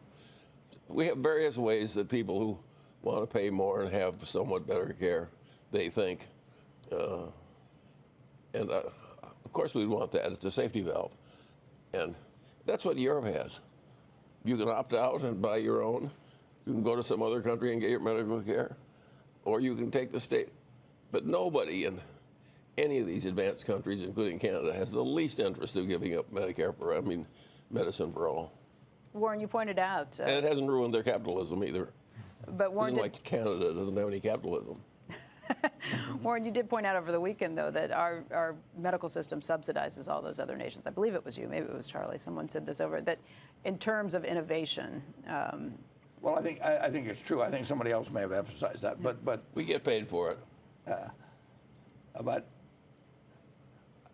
Bill would know far more about this than I would. But in terms of the major improvements in medical care or medicines, for 320 million people out of 7 billion, we've probably done quite a bit more than our share. But I defer to Bill on that. Bill? Well, it's absolutely true that the companies here, in terms of inventing new procedures, drugs, vaccines, they've done a great job. Those are sold globally. You could say there's a small factor that because we go first and because of the way the pricing system works, that a tiny bit of our medical costs do accrue to the world. It's an industry in which the U.S. is strong, and the number of jobs in that area have actually shifted into the United States instead of out. It's a bright spot. It's an unusual system, though, in that the innovation and heavy research and all that is very, very, very largely concentrated on coming up with better products, which we'd love to have. But you don't see them handing out any awards for bringing down costs. I mean, if you have a steel business or a retail business, I mean, you're trying to offer a better product all the time to your customer. You're also trying to bring down costs with a vengeance at the same time. And that, I don't think that exists in the medical business. And it's 17% of the economy. Bill pointed out that there are two ways of looking at this. One is you have to look at the cost efficiencies to bring down the prices. The other is decide how much money you're going to be using to fund all of this. And Warren, you said over the weekend that your tax bill would have been 17% lower had the proposed tax plan that the House has now passed been in place last year. Yeah, no, based on the House bill, I'm a lot healthier now than I was a week ago financially. If the bill were enacted as written, and I don't know all the provisions, but I do know this provision, although it's received really a very minor amount of press. I just did my tax return a month ago, and my income tax was a little less than $4 million. And there's line 62, and there's 680,000 or something like that on there. And line 62 disappears under this bill. So I save $680,000 on a little less than $4 million. and I haven't done anything this week. I just watched the people vote in Congress, and I would say this: this elimination of a tax applies on net investment income. If a couple has $250,000 a year or more of income, I think it would be very interesting for the constituents of every congressman that voted for that bill to ask a question, just one question: are you above 250 on your adjusted gross income? And if you were, how much would you have saved from what you paid last year from this bill you just passed? Meaning that they are voting for a tax cut for themselves personally. Absolutely. While they're anybody that has over 250 and has some net investment income, and the numbers get very big. I mean, I've had years when there have been a lot more than 680,000, but I'm $680,000 better off if everything else is equal, just because of what happened this week. Now it has to go through the Senate, make a change to Congress, and a lot of other things. But it was huge what they did on cutting taxes for the rich in this. I mean, if there's one clear-cut message that comes out of that bill, it is we're going to cut the hell out of income taxes for the rich on investment income. Bill, have you analyzed the bill, the health care bill? Do you agree with that? Well, Warren's correct. There's a 3.8% tax that kicks in at a very high level of capital gains. It was the Obama surcharge, the Obamacare surcharge. And that goes away. So that's a super progressive tax that may not continue. It may too. Yes. Because this has to go through the Senate and then be Right. right. You already have something like Medicaid for everybody. If you are so impaired you need to be in a nursing home and you're out of assets, you automatically qualify to have your nursing home bills paid. And they don't let your doctor come by and walk by 20 beds and bill $40 to the government every 3 days. He's only allowed to come by and bill very seldom. We have a system that polices the caregivers and provides Medicare for them and Social Security disability. If you're sick enough, you get total. You're in Medicare. We also We've already gone a long way toward single payer. It's not a revolutionary idea. Would you agree with that, Bill and Warren? Do you agree with the single payer idea? I personally do. Yeah, I think you do have to. Police it. Yeah, it's got to be policed. I mean, you have Veterans Affairs. That's like a Kaiser. No, it's worse. Okay, fine. It's like Kaiser. I certainly agree. And Kaiser is an exemplar of quality, and they've gotten the incentive systems quite right. Right. It shows it can be done. Their incentive systems, if I'm correct, are they pay doctors a salary. Right, and The doctor does not get rich in Kaiser, but he has a very nice life. Right. And How many people don't they? It's more than 10 million, isn't it? Oh, sure. Yeah, I mean, this is not a small system. But the doctor has a set number of hours, is not working. What ad happens infinitum. is they give the doctor a life. You know, you can be a woman doctor and you can work 50 hours a week instead of 90.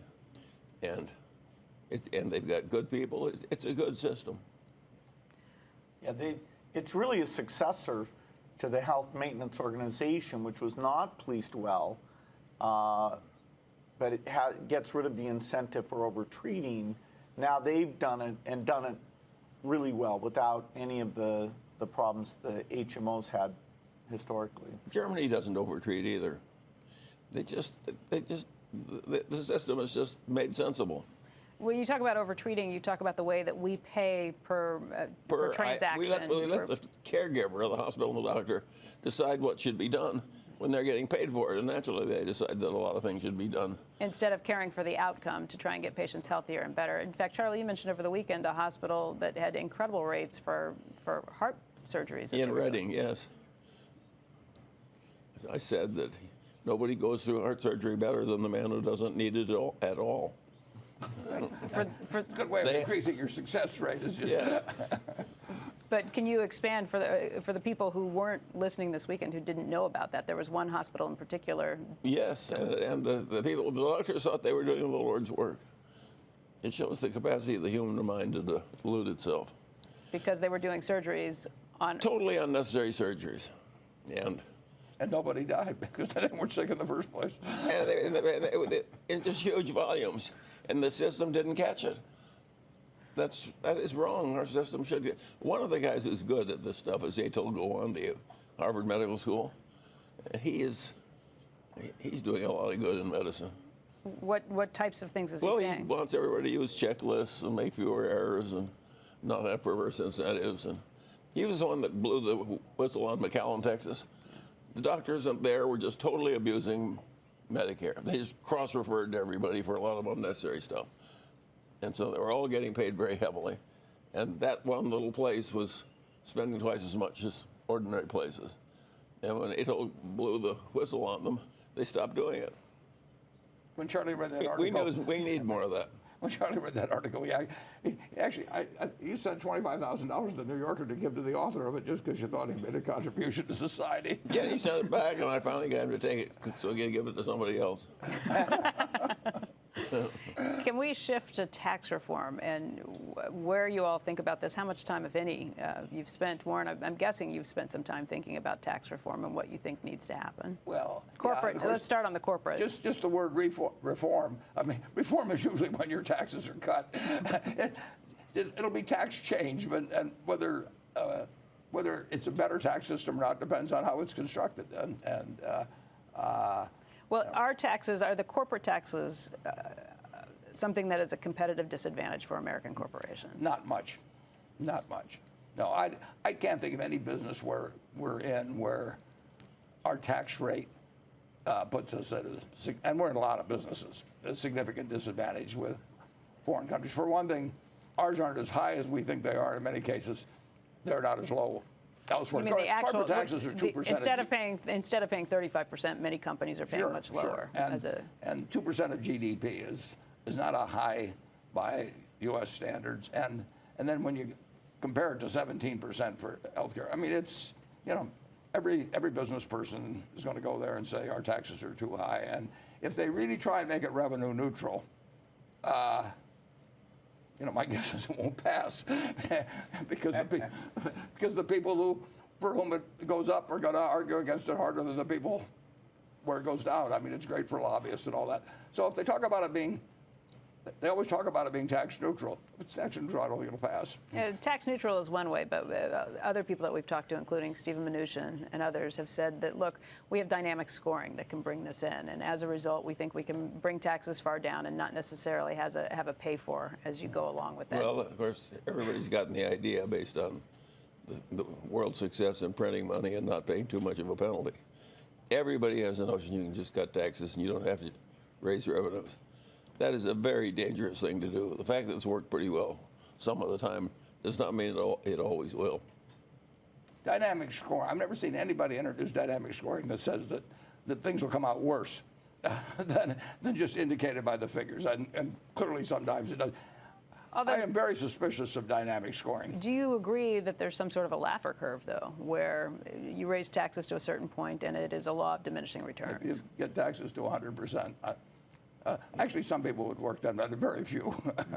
No, but that is not an argument for changing my taxes at all, except upward. It's everybody that wants it cut in taxes, they hire some academics. And they look for dynamic scoring, and they say the country will really be better off if I pay less tax. and it's I don't blame them. It's understandable. And so be very, very, very suspicious of dynamic scoring. If we had a simpler tax code, one that would not allow for so many loopholes, one that would not make it worthwhile for big companies to employ legions of accountants to try and make use of those loopholes, would that not be better? Well, if it did nothing other than just even it out so that everybody's paying the same. If you free up labor that is now engaged in a lot of senseless procedures and put them to work in a market system and things that the market demands, that is a plus. There's no question about it. Well, there's another issue, which is the certainty of the tax code and leaving it alone. If you're constantly switching and say, no, this switch may have gotten rid of a few accounts, now this switch gets rid of them, then you are getting, everybody has to learn the new stuff, and uncertainty is not good. You know, you'd like, once you pick a tax system, to leave it alone for a long, long time. We've heard business leader after business leader, though, say that this is an uncompetitive situation. If you're an American manufacturer, you have things that are coming against you. If you are a technology company, maybe you have a lot of money that you're keeping offshores. Bill, do you think that it would be better if the tax system were reformed? You've been a little quieter on this. I don't think that the success of the technology sector will be improved by some tax change. The tech companies are not starving right now, and this only comes up when you have profits, and these companies have very high profits. So it's not like we're going to be stronger in the tech sector by making owners of those stocks richer. Apple has $250 billion that it's keeping much of it offshore. Would it make sense to have that money brought back to the United States? Does it matter? I would say yes, it does matter. And I don't see why we don't want people artificially shifting money to some foreign place to avoid U.S. taxes. But it's not artificial if you're really making the money in the foreign place and they don't have high taxes. Why should we care if somebody makes a lot of money in some foreign place and brings it back at a low tax? I think there's a lot, having all this money piled up abroad and then borrowing against it artificially, it's a cockamamie system. So how do we fix it? Well, I think they'd bring it back if you had a one-time forgiveness, and I don't think that would hurt anybody. The tax holiday, we tried that in the Bush administration. Yeah, and it worked. Worked temporarily. A lot of money came back. Yeah, but if you have a holiday, then that encourages more investment abroad, and particularly in artificial places. To wait for the next holiday. We'll bring it back later on. I mean, there's some countries that are very small countries that an awful lot of business has been done in. Yeah, and if the consequence of doing that is you get a big break occasionally, you're going to try and figure out how to do more of it. It doesn't increase investment in the United States. It increases investment in some place where you still got a low rate. Maybe you'll get it back again. Well, I'd come down hard on all that stuff where you shift some patent that was invented here and send it over to Liechtenstein and collect all the patent royalties. It's gaming the system. But assuming you actually have made the money abroad and the taxes abroad are low, I don't see why we should impose a big tax on them when they bring it back. Charlie, you would be a pretty strict dictator if you were running things, wouldn't you? He certainly is at Berkshire. I don't like, if fraud runs rampant, say in workman's comp, it just feeds on itself like cancer. So you gotta constantly police it. And a lot of people just won't do the work. It's a huge mistake because you're ruining your country as everybody gets sucked into the fraud and they do it because everybody else is doing it. So I'm a great believer in coming down hard on that stuff, way harder than the government does and other people do. Kind of like Singapore? Yes, well, I'm a big admirer of Singapore. You're right about that. Caning. Well, he's also in charge of public relations at Berkshire. Bill, just in terms that of... caning actually leaves a scar. They're quite serious. I never noticed that. We haven't lived in Mungerville. Bill, very quickly, just the idea of a constant tax code, as you mentioned. A tax holiday doesn't necessarily lend into that idea. And I'm guessing you're getting at the idea that American businesses want to know what the rules of the road are before they will invest on a long period over many, many years. Yeah, a lot of government policies, including taxes, you want great predictability. And so it'll be interesting to see what they do. The overseas money, although it's kind of a complicated thing, it's not like when that money comes to the U.S., people will start building factories that they weren't building otherwise. It doesn't change the profit potential of capital investment. They're more likely to do something with it. Yeah, but someone's already lent to us. I mean, or it's lent to XYZ Corporation. In other words, when companies go to the market in the United States, foreign subsidiaries of companies that have so-called trapped cash buy those bonds. I mean, so it actually goes from an industry that doesn't have much use for the capital to somebody that really does have some plans for the capital under the present system. All right, great. Gentlemen, if you'll bear with us for just a moment, we're going to slip in a quick break. Welcome back to a special edition of Squawk Box, where we are live in Omaha, Nebraska, with Charlie Munger, Warren Buffett, and Bill Gates. We are calling this a meeting of the minds and trying to tackle some of the big issues facing our nation and our world today. We've already spoken about health care here in the United States and the tax reform that's underway. Bill, I thought we could talk a little bit about the budget process, because this is something that matters to you at the Gates Foundation. You spend, what, about $5 billion a year in programs trying to improve people's lives. I think there's something like 122 million children's lives that have been saved through vaccinations and nutrition provided by the Gates Foundation over the years. When we start hearing things about cuts in the State Department, an 18% cut to the State Department budget, what does that mean? What would happen to the projects that you have worked on over the years? Yeah, what's amazing is the success that our foundation, working in partnership with the U.S. and others, has had at improving health, and that helps stabilize these countries so that they can get out of their poverty trap. It also lets us see any health problems like a pandemic coming out of those problem countries so we can protect Americans from that.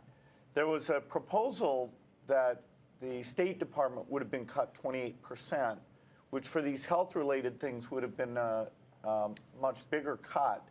And so we're glad that, it looks like the Congress won't make those cuts because they don't think we're so weak that we need to withdraw the malaria bed nets or the HIV medicine. I'm very lucky that I get to go and see the great success and then, say to the U.S. taxpayer, hey, we are performing miracles here. 122 million children's lives saved, over 10 million people who are alive because we helped provide the drugs, the HIV drugs, the PEPFAR program that started under President Bush. So I think we're strong enough to help stabilize these countries, see the pandemics early, and I think the Congress will maintain these investments. So I think that's very smart. We are getting close to a goal that you've been after for some time, which is the eradication of polio. How many cases this year? We've had 5 this year. Every day I get up, check to see if there's been a new case.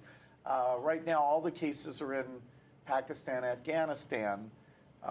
We're still making sure in Nigeria, where Boko Haram is, we're still a little worried, have we missed some cases there? But those are the 2 hot spots, and so with luck, this will be the last year where we have any cases.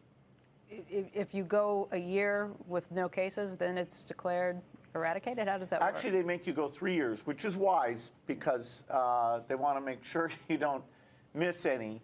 And so we'd start that 3-year clock at the end of this year if things go well, which right now is on track. I'll be going to Rotary for their 100th anniversary in June and congratulating them because they've been very involved in this and their workers have volunteered, they've raised resources, they've spoken out. They're one of the big heroes in this whole effort. There was a big shift, I think, in overall thinking. The election, this past election, reflected that. Americans are worried about their own jobs. There's big chunks, swaths of the country where they feel like jobs have left, they have not been replaced. And we talked about this a little earlier about job training programs that haven't been there.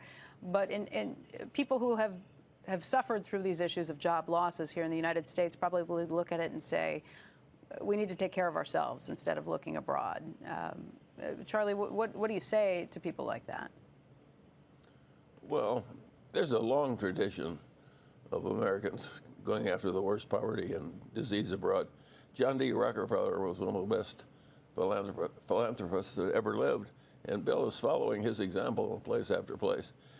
Rockefeller saved more damn lives, and of course, Rockefeller's helped bring in the miracle grains. Private philanthropy has a good record, and And what I like about what Gates and Buffett are doing is they're tackling stuff that other people don't. Joe has a question as well. Joe? It's on this topic, and it's for Bill Gates.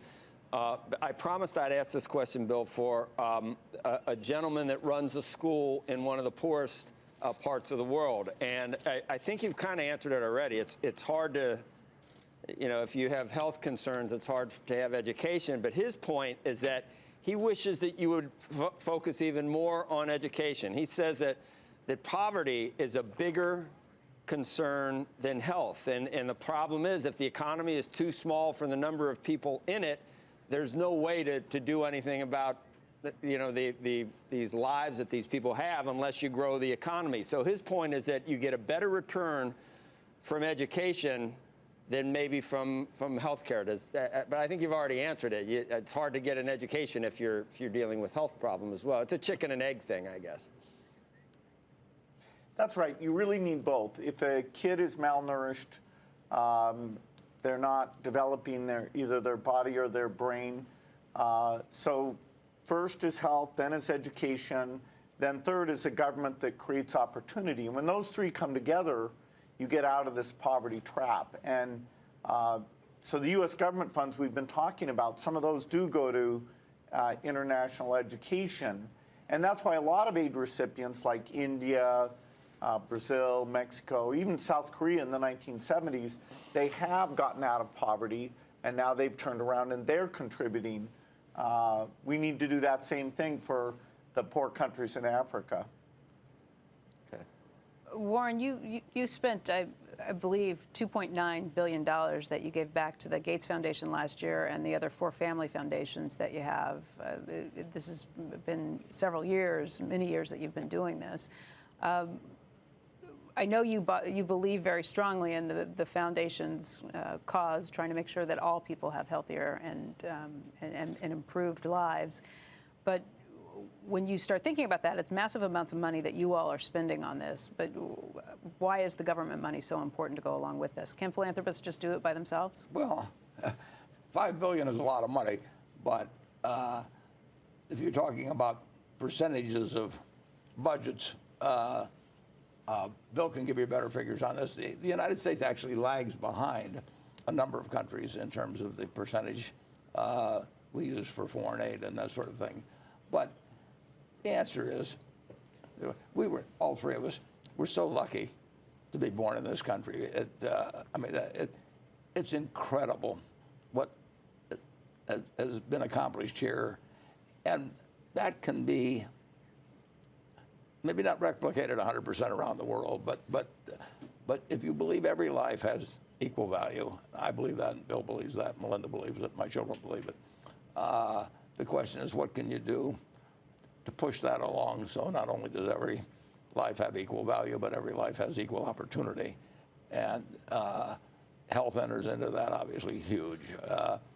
Governmental policies do. Education, health is the one that you can see the impact on. Bill can give you the figures on the number of kids 5 and younger that die every year in the world, and it's been cut in half in, 30 years or something like that, Bill? And, his goal is to cut it in half again. Just think of the difference. If you have children of your own, how would it have been if they'd lived in some terrible part of the world? So it just seems obvious that you help people around you and you help people around the world. Bill, you're a bit of a statesman. You travel the world, bringing this mission to other countries. You also probably spend some time in Washington. What have you thought in terms of what Washington is thinking these days about foreign aid missions? Well, the history is the U.S. has been generous, not at the level of other countries, but because we have a large economy. In absolute, we give the most. So it's $30 billion a year going to help these poor countries. Germany and the UK are tied for second at about $18 billion each. And so the scale of government resources is what lets us get the bed nets and the HIV medicine out there. Philanthropy alone couldn't do it. It can try out new things in an innovative way, but only that government-level generosities let us achieve these incredible goals. And as I've met with the Congress, I've been impressed at the commitment to continuing this by both parties. Have you spoken to Rex Tillerson, the head of the Secretary of State? I have, and I'm sure I'll be talking with him a lot more, because we're in partnership with the part of the State Department called USAID that is delivering that $30 billion, and we're always getting smarter about how we measure it, how we do it in a smarter way, and so he'll be a key partner for us. Okay, we're going to slip in a quick break right here. Welcome back to Squawk Box, everyone. We are live in Omaha, Nebraska this morning with Warren Buffett, Charlie Munger, and Bill Gates. And we've been talking about a lot of different issues this morning, but one thing, gentlemen, our viewers are always keen to hear are your insights into the markets, where you think about things. Warren already told us this morning that he thinks interest rates are the one key factor that determine whether markets are valued too rich or not. And I just wonder if you two could add some comments to that. Bill, what do you think about the market's valuation these days? Well, the multiples are fairly high, and that's because, as Warren says, it's all benchmarked to the interest rate. So if interest rates go up a lot, you'd expect some retreat from these levels. Charlie, when you look around, is it hard to find deals these days? Is it hard to find opportunities? Of course it's hard. We have an army of people in frenzied finance, and we've got an army of people in so-called shadow banking who are financing these people to buy any companies they wanted with liberal leverage. And of course they pay high prices. They get part of the upside and they don't take any of the downside, and they get fees off the top. So it's fee-driven buying, and it's very extreme. Of course, it makes it hard for us to buy companies. Do you find more opportunities in the United States or elsewhere right now? Well, we have long periods and we don't do much anywhere. We're thinking of space now. That's One out of opportunity. That's why we have so much in the way of treasury notes. $95 billion, roughly, cash and cash equivalents. No, we don't like that, but there are times in finance when people just throw the money away, so it was or confetti. I think there's a lot of idiotic deal making in venture capital now, and there's a lot of idiot. If we had some big recession, I think a lot of this levered finance would present a lot of agony. Do you think? So I don't think that the future is just guaranteed to be all rosy. Do you think a recession's in the cards, or? No, I don't think any of us know. Anybody that isn't modest about his theories about economics hasn't been paying attention in the last 6 years. People have been utterly surprised, and things they deeply believed were fixed in granite weren't fixed at all. Who would have guessed that we could print all this money and not have any inflation? Do you think we've gotten out of this, or is this still a movie that has yet to, bless you, or do you think that this is still a movie that we haven't seen the ending on yet? I think it's always a movie where you haven't seen the ending. One thing you know is there'll be good stretches and bad stretches in the future. All three of you are in the positions you're in because you have had phenomenal successes in investing and in business, but you didn't get there without some hiccups along the way. Yeah, but when we got ahead, we're pretty conservative. I asked this just because Warren has talked about his worst trades in the past, and Warren, I believe you said it was Berkshire Hathaway itself that was your worst trade. Yeah, but I have plenty of other competitors. The three basic businesses, there three companies came together for Berkshire, actually. Diversified Retailing and Blue Chip Stamps were two others. And the base companies of both of the other two totally failed, disappeared. So we're 3 for 3 in terms of our building blocks. And we thought they were okay at the time, didn't we? Well, we bought them so cheaply that we could turn them in more money than we paid, and then we took the money and bought these other companies. So it wasn't as though we lost big chunks of money. It's just that it was such a dumb way to do business, scrambling around with those unfashionable dying businesses. Textile mills in New England. The power costs in the south on the TVA country were 60% lower than they were in New England, and a textile is a congealed piece of electricity. What kind of an idiot would go into textiles in New England? The guy on your right. Yes. Charlie, if you had to go back through the years, what would you quantify as your worst trade that you've ever made? Well, if I went way back, I could find you trades when I levered a bunch of convertible bonds, and if you go back to the very earliest Munger struggling for rationale, you'd find some dumb trades. Every smart guy is tempted by leverage. Yes. And some of them are broken by it. And it's somewhat capricious in terms of which ones get broken. Wouldn't you say, Charlie? Sure. And Charlie came close. Is there one that stings in particular? Well, every failure stings. It took a long time. I made a tech company investment, and we damn near went broke, and we hovered on the edge of a precipice for about 3 or 4 years. And it was agony, and it was a lot of money to me at the time. Now we scrambled out of it with a pretty good profit. But it wasn't the world's smartest investment, and it took a lot of intelligent scrambling to rectify the situation. And I'm not looking to repeat the dumb decisions that got me there. We'll find new ones. Yeah. Yeah, we will. Phil, how about you? What's the worst trade you think you've ever made, or one of? Well, my expertise, our purported expertise, is more in software, and so things like my role in not having Microsoft lead in search or not lead in the phone operating systems, Or in the cloud. right? But we're number 2 there. But you started 5 years late. Yeah, so those are the ones that I think about at night more than stock trades. I do have a heavy weighting in terms of the investment team I work with in Mexico, so we're not looking too smart right now, but I'm optimistic that will turn around quite well. Andrew, I think you have a question as well.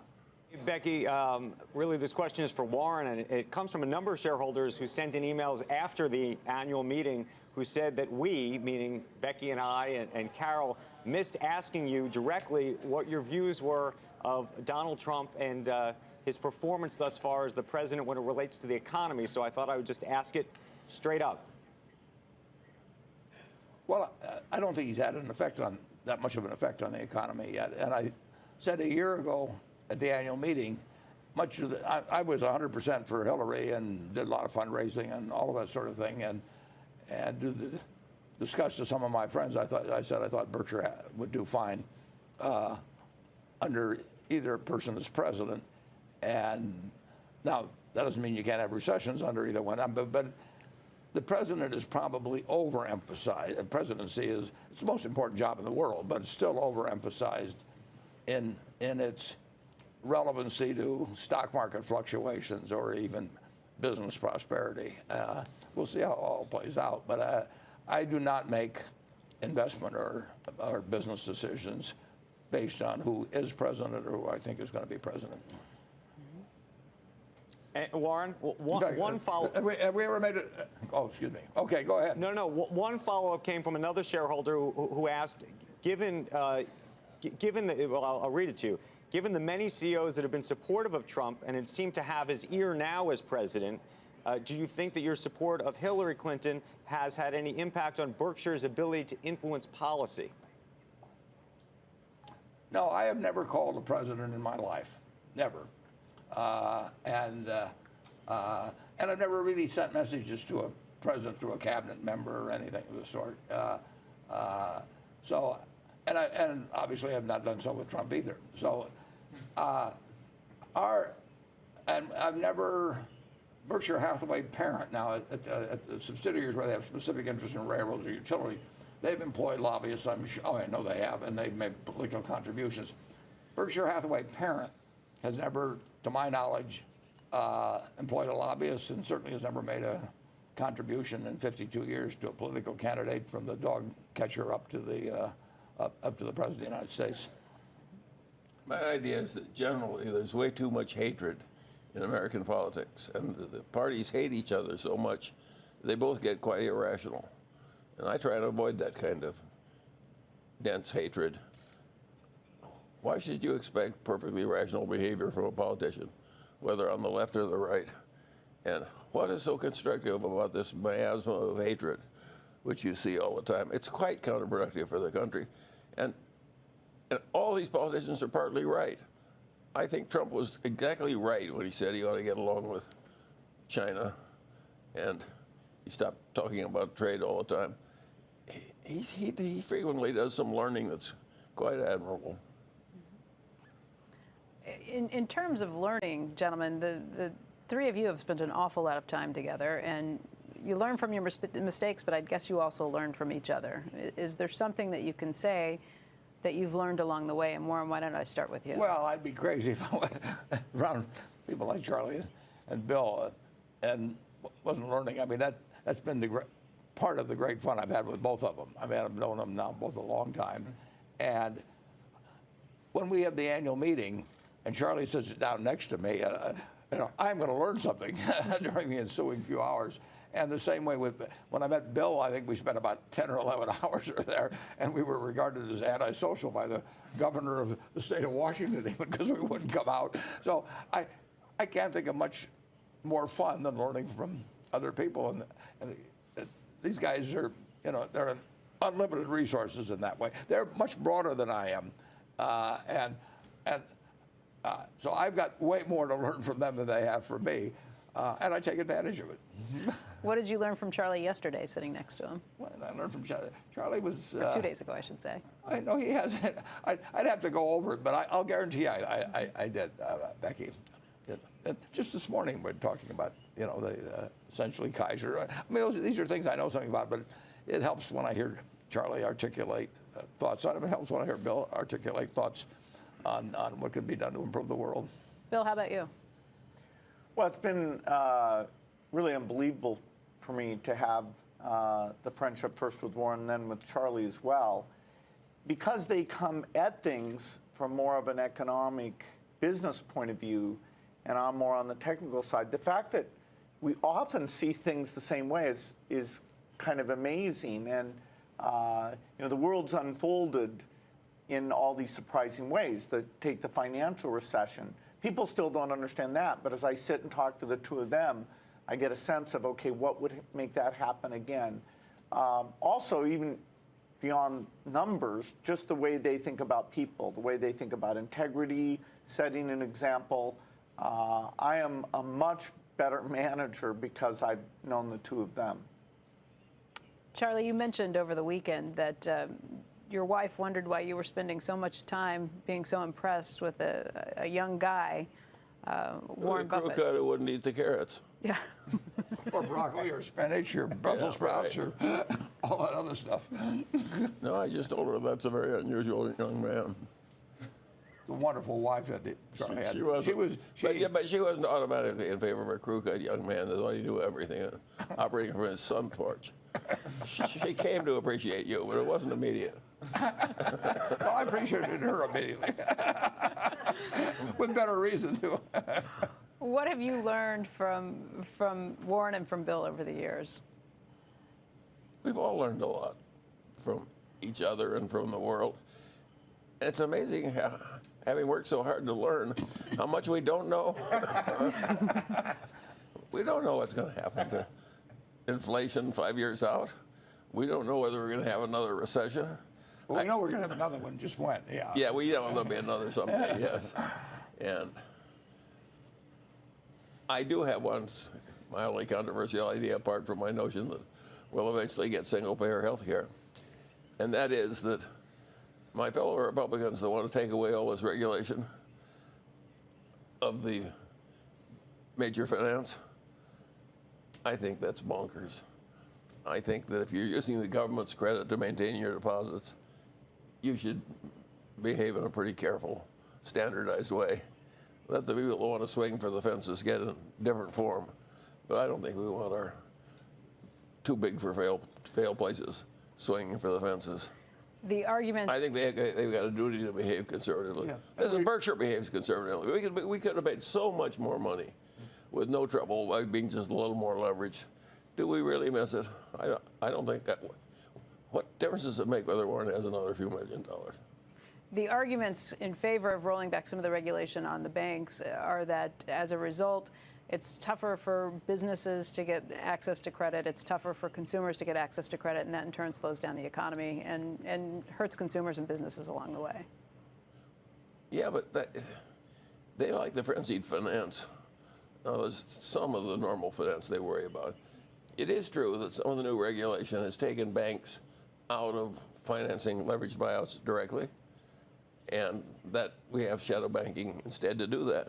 I think that's fine. What's wrong with the shadow banking? Well, because you waited for the last 2 minutes for that controversial thought, we don't have more time to push you on that, so we'll let you have the last word on it. But Warren, Charlie, Bill, we want to thank you very much for your time today. We certainly appreciate it, and we appreciate your generosity with your time. Thanks for having us. That's it. Thank you.